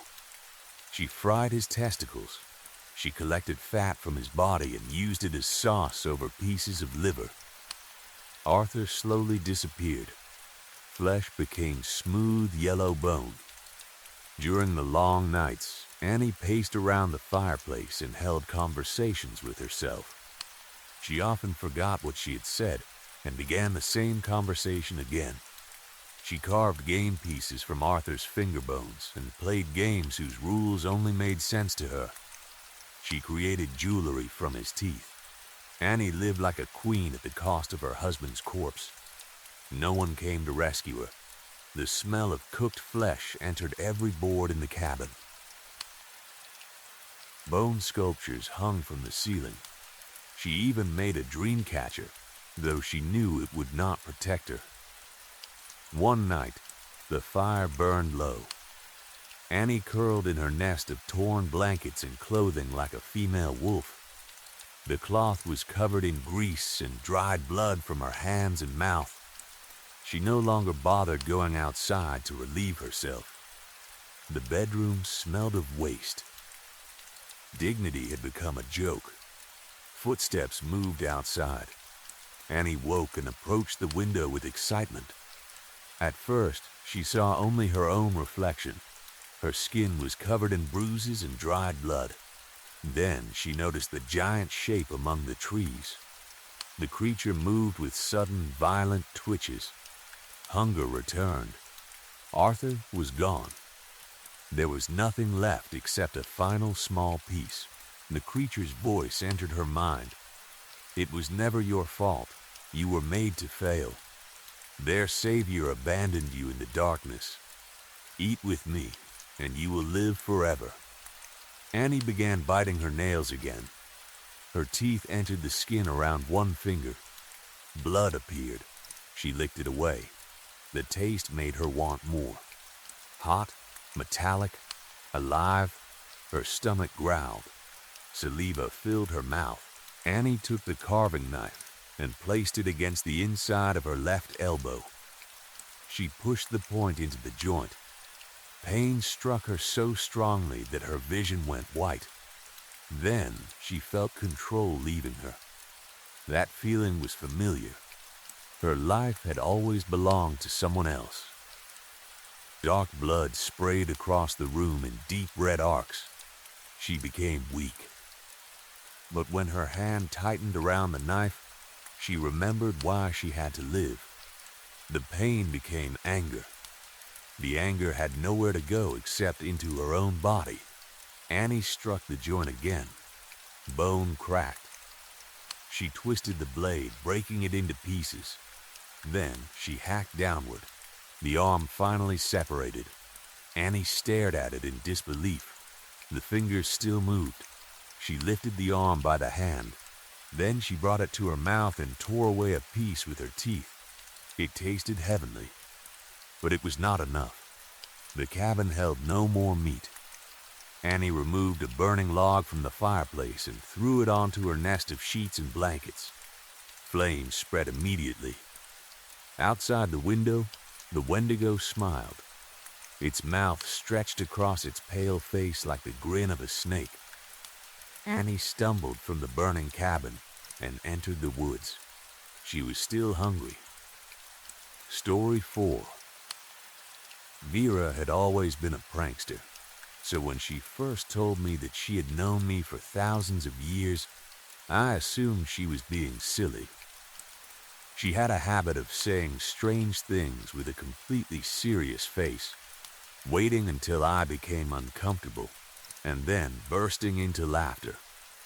It was one of the things I loved about her. Life with Vera was never boring. She would hide behind doors to frighten me, replace the sugar with salt, or send me dramatic messages pretending that something terrible had happened when she only wanted me to bring home milk. So when she stared at me across the kitchen and said, "I'm going to miss you when you're gone," I laughed. "Of course you will," I said. "Why wouldn't you? I'm a great husband." I expected her to smile. She did not. Her face remained blank. There was no movement around her eyes, no small twitch at the corner of her mouth to show that she was holding back laughter. "I'm not joking," she said. "Usually, I wait until you're much closer to the end before I tell you, but you'll be gone soon enough. I told you to schedule that doctor's appointment." I rolled my eyes. "Yeah, okay, Vera. Whatever you say." For several months, she had been pressuring me to see a doctor because of the stomach pain I kept experiencing. It came and went, and I had convinced myself it was caused by stress, bad food, or too much coffee. I was only 33. People my age did not die from stomach aches. I began walking towards the bedroom, but Vera reached out and grabbed my wrist. Her grip was tighter than I expected. "Sam," she said, "I am not joking." Something in her voice made me stop. I looked down at her hand and then back at her face. "Fine, I'll play along. What are you talking about?" She released me. For a few seconds, she seemed to study my expression, as though deciding how much of the truth I could handle. "I have known you for nearly 2,000 years, she said. I laughed again, but it sounded less natural this time. Vera continued without reacting. "Most of us choose a person for one lifetime and then move on to someone else. But you have been different. In every life, you become deeply unhappy. You create so much despair that choosing anyone else would be a waste." I stared at her. She spoke in the same calm voice she used when discussing groceries or bills. "You are one of the best people I have ever found," she continued. "The most satisfying part is when you begin with hope. You build a life, fall in love, believe things are finally improving, and then everything collapses." My mouth became dry. "I was looking forward to this lifetime," she said. "It had so much promise, but you were foolish and delayed the appointment. You only have a few weeks left, and now I'm going to miss the best part." "What part?" "The moment the doctor tells you there is nothing they can do." She showed no emotion, no laughter, no smile. Nothing. I pulled my arm away from her. "You're not going to scare me into seeing a doctor," I said. "I'm 33. I don't have cancer." Vera tilted her head. "You humans will say anything to convince yourselves that you are immortal. I don't think I'm immortal. You behave as though you are. Even your greatest minds rarely live beyond 120 years.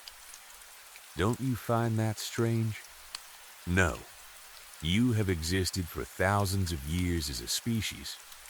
You have built machines that leave your planet, split atoms, and replace failing organs.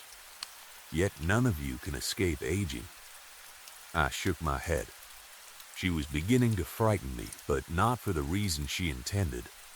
I thought my wife was experiencing some kind of mental breakdown. Other life forms on Earth can avoid it, she said. Certain animals show almost no signs of biological aging. Some creatures can repair themselves endlessly. Reptiles are especially interesting, though the ones on this planet are reduced versions. Vera, stop. She looked disappointed. You never listen. The woman standing in front of me looked exactly like my wife, but her eyes felt wrong. They were too still. She stared at me without blinking. I thought she might be suffering from psychosis. I did not know what else could explain the way she spoke. I asked her to come to the hospital with me. She agreed under one condition. I had to tell the doctors about my stomach problems and allow them to examine me. That made everything seem more reasonable. Perhaps Vera had become so frightened about my health that her mind had created this strange story. If I got checked and received normal results, she would calm down. We drove to the hospital together. I explained her behavior to the staff. They separated us and placed her under psychiatric observation. Then a doctor asked me about the stomach pain. I expected a quick examination and perhaps a prescription. Instead, they ordered tests, then more tests. Hours passed. A doctor eventually entered my room with a look I will never forget. He pulled a chair closer to the bed before speaking, which immediately told me the news was bad. I had stage 4 colon cancer. It had spread. Treatment might slow it down, but there was no realistic hope of curing it. The doctor discussed chemotherapy, pain management, and something called palliative care. I barely heard him. I was 33 years old. A few days earlier, I had been complaining about work and planning a holiday with my wife. Suddenly, doctors were discussing how to keep me comfortable while I died. Within weeks, I became too weak to remain at home. I was admitted to the hospital. My weight dropped quickly. Food became difficult to keep down. Pain settled into my stomach, back, and bones. The machines around my bed became part of my daily life. They beeped, pumped medicine into my body, and reminded me that I was still alive. Vera was released from psychiatric observation after only a few hours. The doctors said she did not appear dangerous. They believed her strange claims had been caused by stress and fear. She visited me often, but she did not behave like a frightened wife. She seemed annoyed. Sometimes she sat near the window, checking the clock as if she were waiting for an appointment. She rarely held my hand. She never cried. One afternoon, when the doctors estimated I had about a month left, I finally asked her the question that had been haunting me. Vera, how did you know? She looked up from her phone. Know what? My cancer. Her expression did not change. What is wrong with you? I asked. Your husband of 2 years is dying, and you act as though you're waiting for a delayed bus. Vera put her phone away. I already explained it. You said you've known me for 2,000 years. Approximately, that is impossible. For you, perhaps. I stared at her. She leaned back in the chair and crossed her legs. You are never going to understand all of this, she said. I have actually grown somewhat fond of you over the centuries. I do not love you, obviously, but I appreciate the nourishment you provide. Nourishment? That is why I choose you every time. Her voice remained casual. I always make sure you receive better treatment than many of the other prisoners. I have done more for you than you understand. I thought about pressing the call button and asking a nurse to remove her. Before I could, she continued, the first time I found you, you were a slave in Rome. It was around 26 years before the date you call the birth of Christ.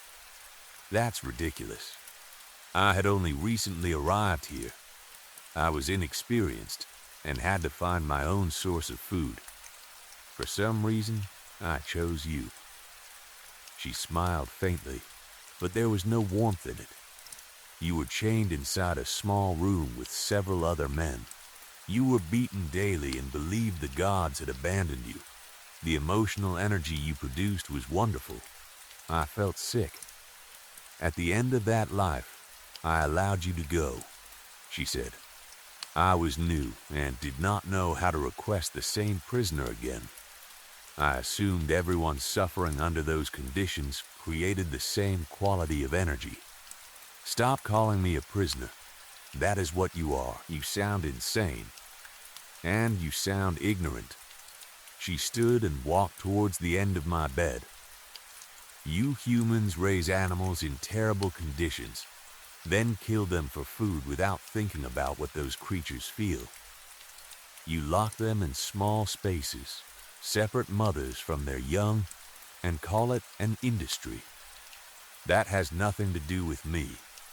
It has everything to do with you. You think feeding on another life form is evil only because you are the one being eaten. My heart began beating faster. At least we allow you to walk freely, she continued. You have families, homes, pleasures, and the illusion of choice. Some farms in the universe are far worse. I stared at her, unable to decide whether I was more afraid of her words or the fact that part of me was beginning to believe them. You never remember, she said. That is what makes you such a good source. Every lifetime begins fresh. You hope, you love, you dream. Then something takes it all away. And you feed on that? Yes, what happens after I die? You already know. You have done it hundreds of times. I shook my head. I would remember. No, you wouldn't. That is the point. She looked towards the machines beside my bed. I will wait another 16 or 20 years, depending on how quickly you are returned. Then I will find you again. You expect me to believe I'm going to be reborn?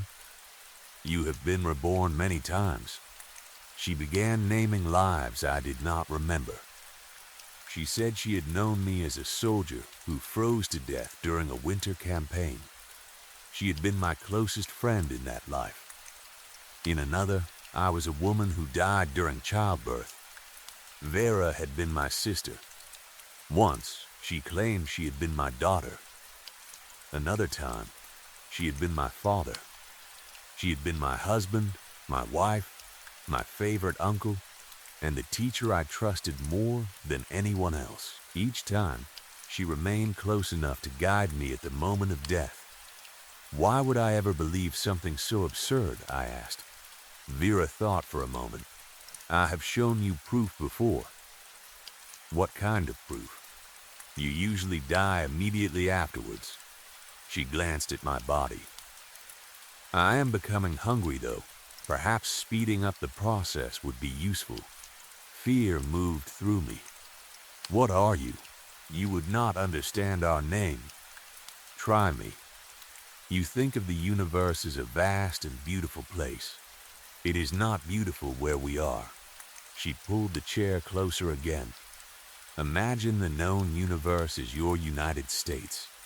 The Milky Way would be similar to the most dangerous street in the poorest part of a violent city. Despite everything, I almost laughed at the comparison.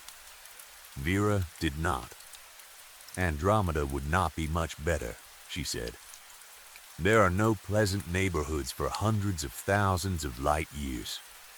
This entire region is filled with prisons, farms, scavengers, and low-ranking species. You're saying aliens are feeding on people? Not only people. Different species produce different kinds of energy. She looked at me as if explaining something obvious to a child. My kind is trapped here for at least another 10,000 years. We must gather enough energy before we are allowed to move somewhere better. Allowed by whom? Species above us. The words left her mouth with bitterness. Prejudice exists throughout the cosmos. Power creates classes everywhere. My people are considered second-class beings. We feed on prisoners because it is one of the few roles available to us. And Earth is a prison? Yes, what did humans do? I do not know. I do not receive your records. She shrugged. Perhaps you committed crimes in another existence. Perhaps you failed some test. Perhaps your entire species was created here. The reason does not matter to me. It matters to me. Why? You cannot change it. My anger grew stronger. You expect me to believe every human being is here to suffer so creatures like you can eat? Not all suffering belongs to us. Humans create plenty without help. What do you feed on exactly? Fear, grief, shame, hopelessness, the lower emotional states. She looked almost excited as she spoke. You produce an unusually pure form of despair. That is why I always request you. The idea was horrifying. My whole life had been difficult. Even during the good years, I had struggled with depression. I had always felt that happiness was temporary, as though something waited nearby to destroy it. Now Vera claimed that feeling had been deliberate. Why tell me any of this? I asked. Because you never believed me. She smiled wider. I have explained it in many lifetimes. You always dismiss it as madness, religion, dreams, or medication. Then you die and do exactly what I tell you. What do you tell me? To go into the light. The room seemed colder. Vera leaned close. That is how you return. I had heard stories about near-death experiences. People often describe darkness followed by a bright light. Some claimed they saw dead relatives waiting for them. They are not your relatives, Vera said, as though reading my thoughts. We take forms you trust. I remembered her list. My wife, my daughter, my father, my best friend. You guide me into it. Every time. And the light sends me back. It removes what remains of your memory, processes your energy, and places you into another body. I could not speak. Vera watched me with amusement. You humans are drawn to it like insects flying towards a flame. Even after I tell you the truth, I guarantee you will enter it again. No, you always say that. She raised one finger before I could respond. Then she changed. There was no dramatic explosion or flash. Her body simply began to stretch. The shape of my wife became thin and transparent, as though it were clothing being removed from something underneath. Her skin split into lines of green light. The hospital room became silent. The machine stopped beeping. The television froze. Even the air seemed to stop moving. Vera grew until her head almost touched the ceiling. She was 7 or 8 feet tall, perhaps more. Her body was vaguely reptilian, but not like any animal on Earth. Bright green light moved beneath transparent scales. The glow was so intense that it looked radioactive. Her arms were too long. Her fingers ended in narrow points. But her eyes were the worst part. They were not eyes. They were empty holes containing a darkness deeper than anything I had ever seen. Compared with them, the blackest material on Earth would have looked white. Those voids seemed to lead somewhere endless. I tried to scream, but my body would not move. The creature leaned over me. Its mouth did not move, yet I heard Vera's voice inside my head. You have seen this before." Then she returned to her human form. The machines began beeping again. The television continued playing as if nothing had happened. I could barely understand what she said next. My vision blurred and a crushing pressure filled my chest. Vera looked towards the monitor. "It is time." She walked out of the room. The machine beside me began sounding an alarm. Doctors and nurses rushed inside. Someone shouted for a crash cart. Hands pressed against my chest, and voices called my name. Then everything vanished. I entered complete darkness. It was deeper than any night I had experienced, though it was still nothing compared with the darkness inside Vera's eyes. Far away, a white light appeared. It was small at first, then slowly grew brighter. Warmth spread through me. The pain disappeared. A figure stood near the light. Vera, she appeared human again, wearing the same clothes she had worn in the hospital. She smiled gently and held out her hand. "It's okay, Sam," she said. "Your suffering is over." Her voice was warm and loving. For one moment, I wanted to run to her. The light felt peaceful. It promised rest, safety, and an end to fear. "Go into the light," she said. I moved forward. Then I remembered the hospital room. I remembered the creature beneath my wife's skin. I stopped. Vera's smile weakened. "Come on, Sam. No, you're confused." "I'm not going." Her expression changed. "You need to enter the light. I know what it does. You know nothing. I know you want me to go back." The peaceful warmth disappeared. Vera muttered something in a language I had never heard. The sound was sharp and wet, filled with clicking noises that did not seem possible for a human throat. Her body began changing again. Green light spread beneath her skin. The darkness in her eyes opened wider. Before she could reach me, I woke in the hospital. I gasped and tried to sit up. Several doctors stood around the bed. One nurse shouted that I had a pulse. They said my heart had stopped for more than a minute. I looked towards the doorway. Vera was gone. "Where is my wife?" I asked. The doctor looked confused. "She hasn't visited today. She was here." "No, she's still in the psychiatric unit downstairs." I stared at him. "That's impossible." She was sitting beside me. The doctor blamed the medication, the lack of oxygen, and the stress of nearly dying. He said vivid hallucinations were common. Part of me wanted to believe him. Chemo, pain medication, and fear could create strange experiences. I was receiving Dilaudid. My body was failing. My brain had briefly been deprived of oxygen. A nightmare made more sense than an alien creature feeding on human misery. That is why I am writing this. I need someone else to know what I saw, even if it was only a dream. The longer I think about it, the less real it seems.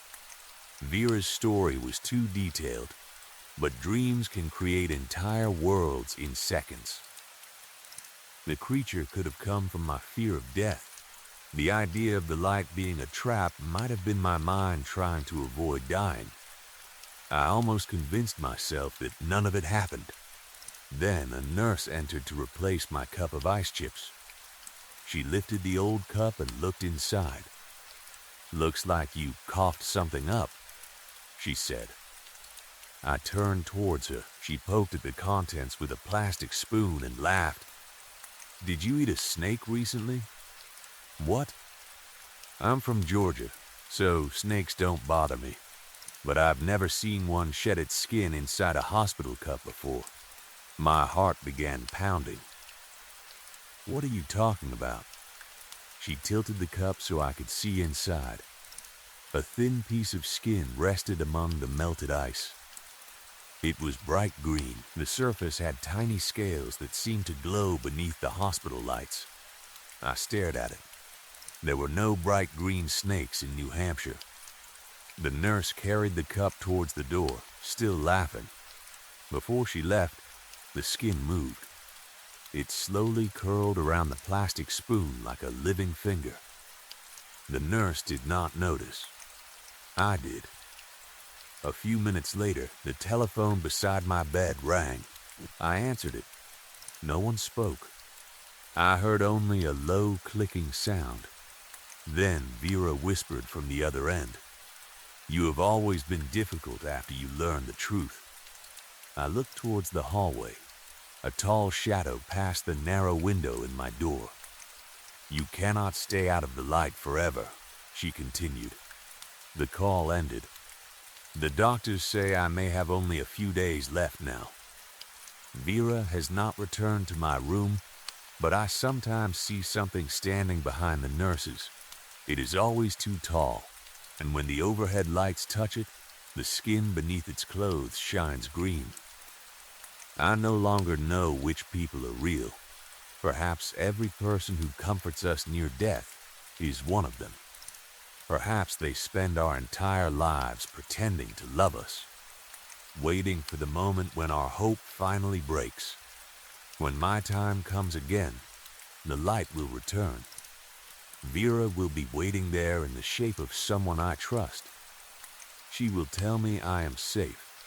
She will tell me to let go. But I will remember what waits inside her eyes. I will remember the green skin in the cup.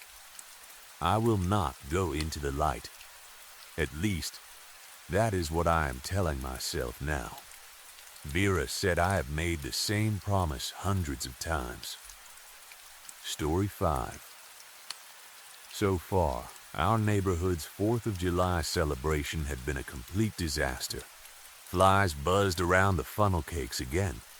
Someone had forgotten to cover the dessert table, so the cream cheese frosting was beginning to melt beneath the afternoon sun. Red, white, and blue decorations hung from porches and street lamps, but most of them looked cheap and faded. A paper American flag had fallen into a bowl of fruit punch, where it floated like a tiny shipwreck. The heat was unbearable. The air was thick with smoke from the grills, sugar from the desserts, and sweat from the crowd. Music played from several speakers at once, creating a terrible mix of country songs, old rock music, and patriotic speeches. Despite all that, people had still shown up. Almost half the neighborhood was there. Children ran through the street with plastic flags. Adults stood beneath tents, drinking warm beer and pretending they were having a good time. Someone had set up a small pool for the younger kids, though the water was already cloudy. Our neighborhood held the same celebration every year. It was supposed to make us feel connected. Normal, like we were just another ordinary American community enjoying the holiday. We were very good at pretending. My younger brother Joshua was standing beside the dessert table, acting as though he had done nothing wrong. He thought he was being clever. I could see his fingerprints pressed into the top of the large patriotic cake. Blue and red frosting covered his lips, and one hand was hidden behind his back. "Josh," I hissed. He jumped and twisted around so quickly that his shoulder struck a stack of paper plates. "What?" he asked innocently. He tried to stand between me and the cake, but half of the frosting had already been destroyed. Finger marks ran through the white icing, and several strawberries had disappeared. You know exactly what. I was fixing it. With your fingers? It looked uneven. I reached for one of the patriotic cupcakes. The icing was already melting down the sides and through the paper wrapper. Red frosting stuck to my fingers. I pushed the entire sticky mess into his mouth. "If you're so hungry, eat these," I said. "Nobody else wants them." Joshua chewed twice, then spat the cupcake into a bright red napkin. He made a disgusted face and wiped his lips. Yeah, there's a reason nobody is eating them. What's wrong with them? They're full of raisins. He stared at the cupcake as if it had personally insulted him. Who puts raisins in cupcakes? Whoever made these things hates America. I almost laughed. Then Joshua looked at my clothes. His expression slowly changed. What are you wearing? I looked down at the dress. It was covered in red, white, and blue stars. The fabric was bright enough to hurt my eyes. The skirt reached the ground and gathered around my shoes. It was too large for me, and the material stuck to my skin in the heat. I had found it in a box that morning. The moment I saw it, I knew I wanted to wear it. Now, standing in front of Joshua, I was no longer sure why. Joshua, I began, that's Mom's dress. His smile disappeared. The noise of the celebration seemed to fade around us. Jesus, Camry. He turned back toward the dessert table and grabbed another piece of fruit. He was still smiling, but it was the smile he used when he wanted other people to believe everything was fine. His hands shook. He closed them into fists. Maybe you forgot, he said, since you apparently have the memory of a goldfish. He shoved the fruit into his mouth and chewed too hard. A fly crawled across the cream cheese frosting beside him. Mom tried to kill us. Keep your voice down, I whispered. In fact, Joshua continued, laughing bitterly. Today is the 5th anniversary of her trying to push a knife through my skull. Several people nearby glanced in our direction. I smiled at them, then turned back to my brother. Could you not announce that to the whole neighborhood? Joshua's eyes looked darker than usual. He continued chewing. Red frosting covered his lips, making it look as though he had been drinking blood. You're wearing Mom's dress, he repeated. His mouth twisted. And you invited her. I didn't invite her here. Then why are you dressed like her? Before I could answer, another voice interrupted us. Who invited Mom? Jasper, our older brother, appeared behind Joshua. He was out of breath and smelled awful. His hair was messy, and dirt covered the knees of his jeans. Without waiting for an answer, he grabbed a cupcake. A single fly rested on the strawberry at the top. Jasper did not notice. He pushed the entire thing into his mouth. Hey, he said through the food. You two look like you're having fun. He took another cupcake before he had finished swallowing the first. Damn, these are good. Joshua folded his arms. He always acted like a serious, responsible brother, even when he was standing beside a ruined cake with frosting all over his face. While we spoke, he continued tearing small pieces from the funnel cakes. Both of my brothers were eating as if they had not seen food in years. Camry, Joshua announced, tell our dear brother that you have ruined the 4th of July. That's a little dramatic. You invited Mom. I did not invite her. You're wearing her dress. Jasper looked at me more carefully. His chewing slowed. Oh, he said. I grabbed a piece of fruit pizza from the table. Can both of you stop eating for 5 seconds? They frowned at me with their mouths full. Joshua swallowed painfully. You are too forgiving. I'm not forgiving anyone. Mom tried to kill us more than once. Jasper nodded, but his eyes had already moved toward another cupcake. I agree, he muttered. You two probably don't remember most of it. I did remember. I remembered too much. Darkness, screaming, the smell of oil, dust, and mold. I remembered being so hungry that my stomach stopped hurting and became something worse. It felt hollow and endless, as if the emptiness inside me were slowly swallowing the rest of my body. Mommy, I had cried. My own voice still echoed inside my head whenever I thought about those nights. Why was she doing this? What had we done wrong? Were we bad children? Did she hate us? I remembered sitting against the garage door with my knees pressed to my chest. The concrete was always cold, even during summer. At first, I believed Mom would return after a few hours. Then I believed she would return the next morning. After several days, hope became denial. She had not abandoned us. She was teaching us a lesson. She would come back. She loved us. Every thought moved between denial and acceptance until I could no longer tell which one hurt more. Acceptance tasted like rot.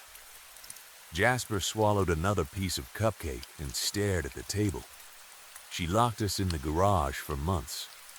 His voice had become quiet. For a moment, he no longer looked like the careless older brother who had appeared covered in dirt. He looked tired, old. His eyes darkened as the memories returned. Every night in that garage had been completely black. We threw ourselves against the door until our shoulders became bruised. We screamed until our voices disappeared. We begged her to let us out.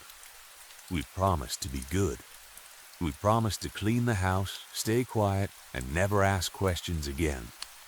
Mom never answered. "You two only survived because I found scraps for us," Jasper said. Joshua turned a cupcake around in his hand. "Nothing fresh." "No," Jasper agreed. "Nothing fresh." There had been old bags of dog food, dried meat, spoiled canned goods, and things I still did not want to remember eating. Jasper had been the one who searched. He crawled through every corner of the garage, feeling along the shelves in the darkness. Whenever he found something, he divided it between the three of us. He always gave Joshua and me the largest pieces. At the time, I thought he was not hungry. Now I knew he had been starving too. Joshua took an uncertain bite from the cupcake. "My point is," he said, "Camry is wearing the exact dress Mom wore when she tried to put a knife through my skull 5 years ago." I looked down at the fruit pizza in my hand. The melted sugar hit my tongue. Sweetness filled my mouth, and for a moment, I felt an overwhelming sense of relief. Food still did that to me. It did not matter whether I was hungry. The moment I tasted sugar, fat, or meat, my body reacted as if I had survived something. Pride filled me too. Stupid, empty, performative patriotism. Red, white, and blue decorations, fireworks, music, a neighborhood full of people pretending to be happy. Joshua was right. I did not care about the 4th of July. I had never cared. I only wanted the neighbors to see us as normal. 3 siblings standing beside a dessert table, laughing, eating, wearing patriotic clothes. A perfectly ordinary American family. No locked garages, no knives, no blood. No mother trying to kill her own children. "I'm going to talk to her," I announced. Both brothers stopped eating. Joshua stared at me. "You're what?" "I need to speak to Mom." "No, you don't." "Yes, I do. She tried to kill us. You've mentioned that. Because you keep acting like it doesn't matter. It matters. Then stay away from her." I finished the fruit pizza and wiped my fingers on a napkin. "I just want answers." "You are not going alone," Jasper said. He sounded more awake now. I pulled him into a hug before he could stop me. The smell hit me immediately. I pushed him away. "God, Jasper, have you been living in a dumpster?" He grinned. "With some friends." "What friends?" He ignored the question and reached for another cupcake. A crowd of festival goers moved behind us, blocking my view of the road. Someone began handing out sparklers. Music grew louder. Children shouted as a small firework exploded somewhere nearby. I stepped away from my brothers. "Camry," Joshua called after me. I did not turn around. "Don't go there." I pushed through the crowd and started running. The long dress tangled around my legs, forcing me to lift the skirt with both hands. Sweat ran down my back. My shoes slipped against the hot pavement. Mom lived only several streets away. She had moved there after everything happened. Or maybe she had always lived there. Certain memories were difficult to organize. They felt disconnected, like scenes from a film played in the wrong order. As I ran, the celebration faded behind me. The streets became quieter. Most houses were empty because everyone had gone to the festival. Flags moved slowly in the humid air. The smell of grilled meat followed me for several blocks. My stomach tightened. I was not sure whether it was hunger or fear. I thought about turning back. Joshua had been right. Jasper had been right. Mom had tried to kill us. Not once. Several times. Yet I needed to see her. I needed her to look at me. I needed to ask why. When I reached her house, she was already waiting at the front door. A gun pointed directly between my eyes. I stopped at the bottom of the steps. Mom looked nothing like the woman I remembered. Her clothes were filthy and covered in dark stains. Her hair hung in greasy strands around her face. Her cheeks were hollow, and deep shadows surrounded her eyes. She looked as if she had not slept in years. Her hands shook around the gun. When she saw me, her eyes widened. She did not hesitate. "Leave me alone." Her voice broke. Tears filled her eyes. "Please, Camry." The gun clicked as she pulled back part of the mechanism. Her fingers were trembling so badly that she almost dropped it. "Leave Mommy alone." The word Mommy cut through me. I raised my hands slowly. "Mom, don't come closer. I just want to talk. I will shoot you." "Why?" Mom began crying harder. "Where are your brothers? They're at the celebration. Are they coming here?" "No, tell me the truth." "They don't even know I came." That was a lie. Joshua had watched me leave. Mom moved the gun toward my chest, then back to my head. "Why are you wearing that dress?" I looked down. The stars and stripes seemed darker now. I found it. "Take it off." "What?" "Take it off." Her scream echoed down the empty street. I took one careful step forward. Mom pressed the gun against her shoulder and aimed more carefully. "Why do you hate me?" I asked. The question came out louder than I intended. Mom's face collapsed. "Baby," her voice rose into a cry. "Baby, I will shoot you. Why did you lock us in the garage? Stop. Why did you starve us? Please stop. Why did you try to kill Joshua?" I had to. The answer silenced me. Mom covered her mouth with one hand, but the gun remained pointed at me. "I had to," she repeated. "You had to? You don't understand. Then explain it." "I can't. You tried to put a knife through his head." "I know. You tried to kill all of us." "I know. Why?" Mom shook her head quickly. Behind her, something moved inside the house. For God's sake, Angela, a man stepped into view. Ian. He had been living with Mom for a while. I had seen him several times from a distance, but we had never spoken. He was tall and broad, with rough gray stubble along his jaw. His shirt was stained with sweat, and he carried himself like someone who expected violence. He looked at Mom with open disgust. "Give me the gun." Mom pulled it closer to her chest. "No, give it to me before you shoot yourself." "Just her," Mom whispered. She dropped onto the doorstep and pressed her head between her knees. "Not my boys, please. Not my boys." I stared at her. What does that mean? Mom looked at me, but she could not hold my gaze. I can't look at my baby anymore. Ian sighed and reached down. He pulled the gun from her hands. All right. Then he pointed it at my face. His lips curled into a humorless smile. Why don't we just take the whole street of zombies out? The words did not make sense at first. Zombies, I almost laughed.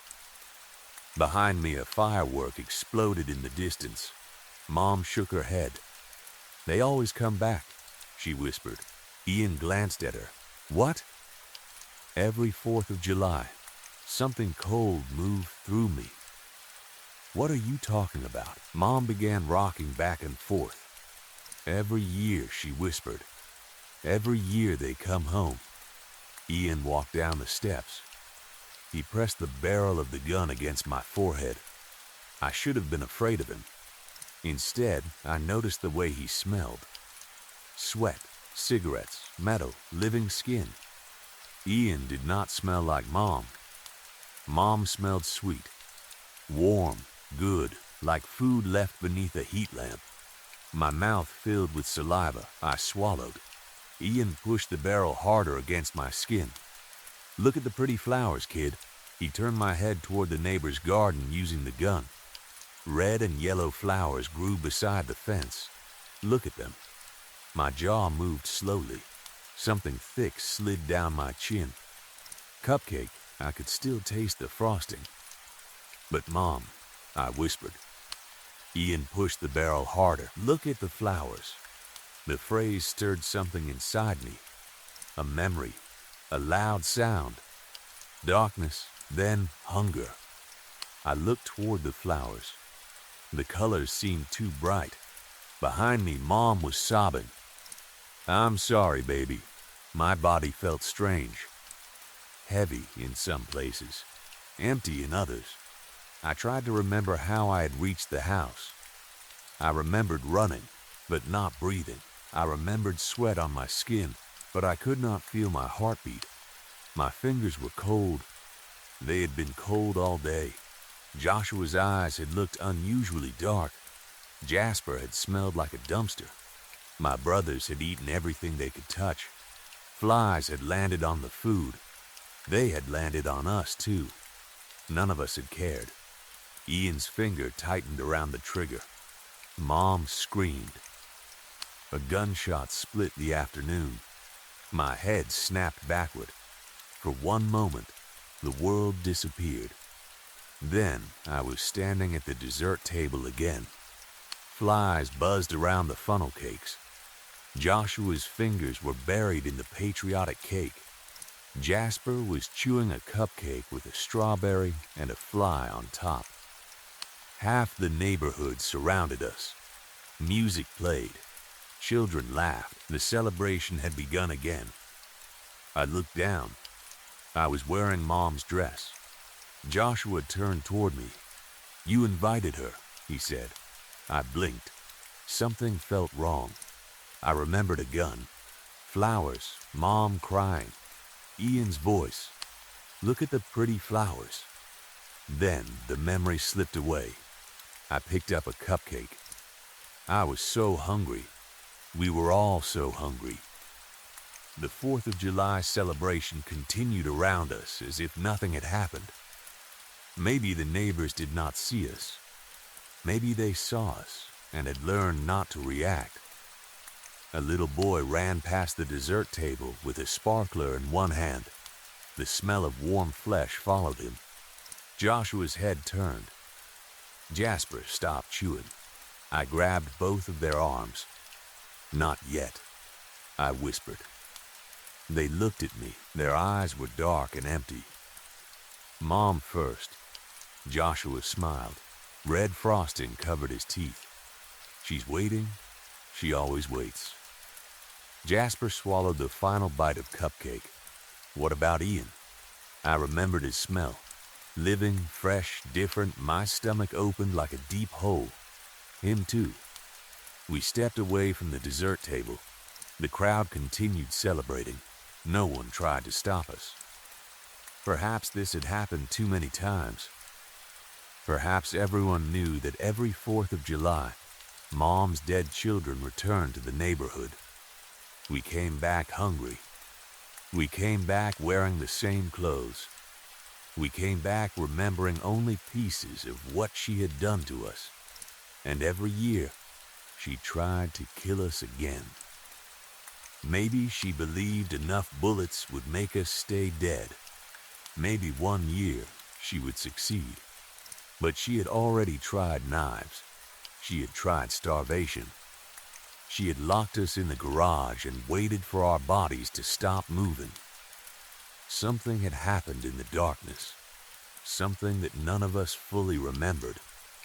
Jasper had found scraps for us. Nothing fresh, Joshua had said. Maybe that was not completely true. Maybe there had been something else in the garage with us. Something buried beneath the floor. Something that fed us. Something that brought us back. Every year, on the same day, we woke again. The neighborhood held a celebration. The tables were covered in food. Mom waited at home with a weapon. We walked toward her house. Red, white, and blue decorations moved in the warm wind. Fireworks began exploding above the rooftops even though the sun had not fully set. People shouted happily as the sky filled with smoke.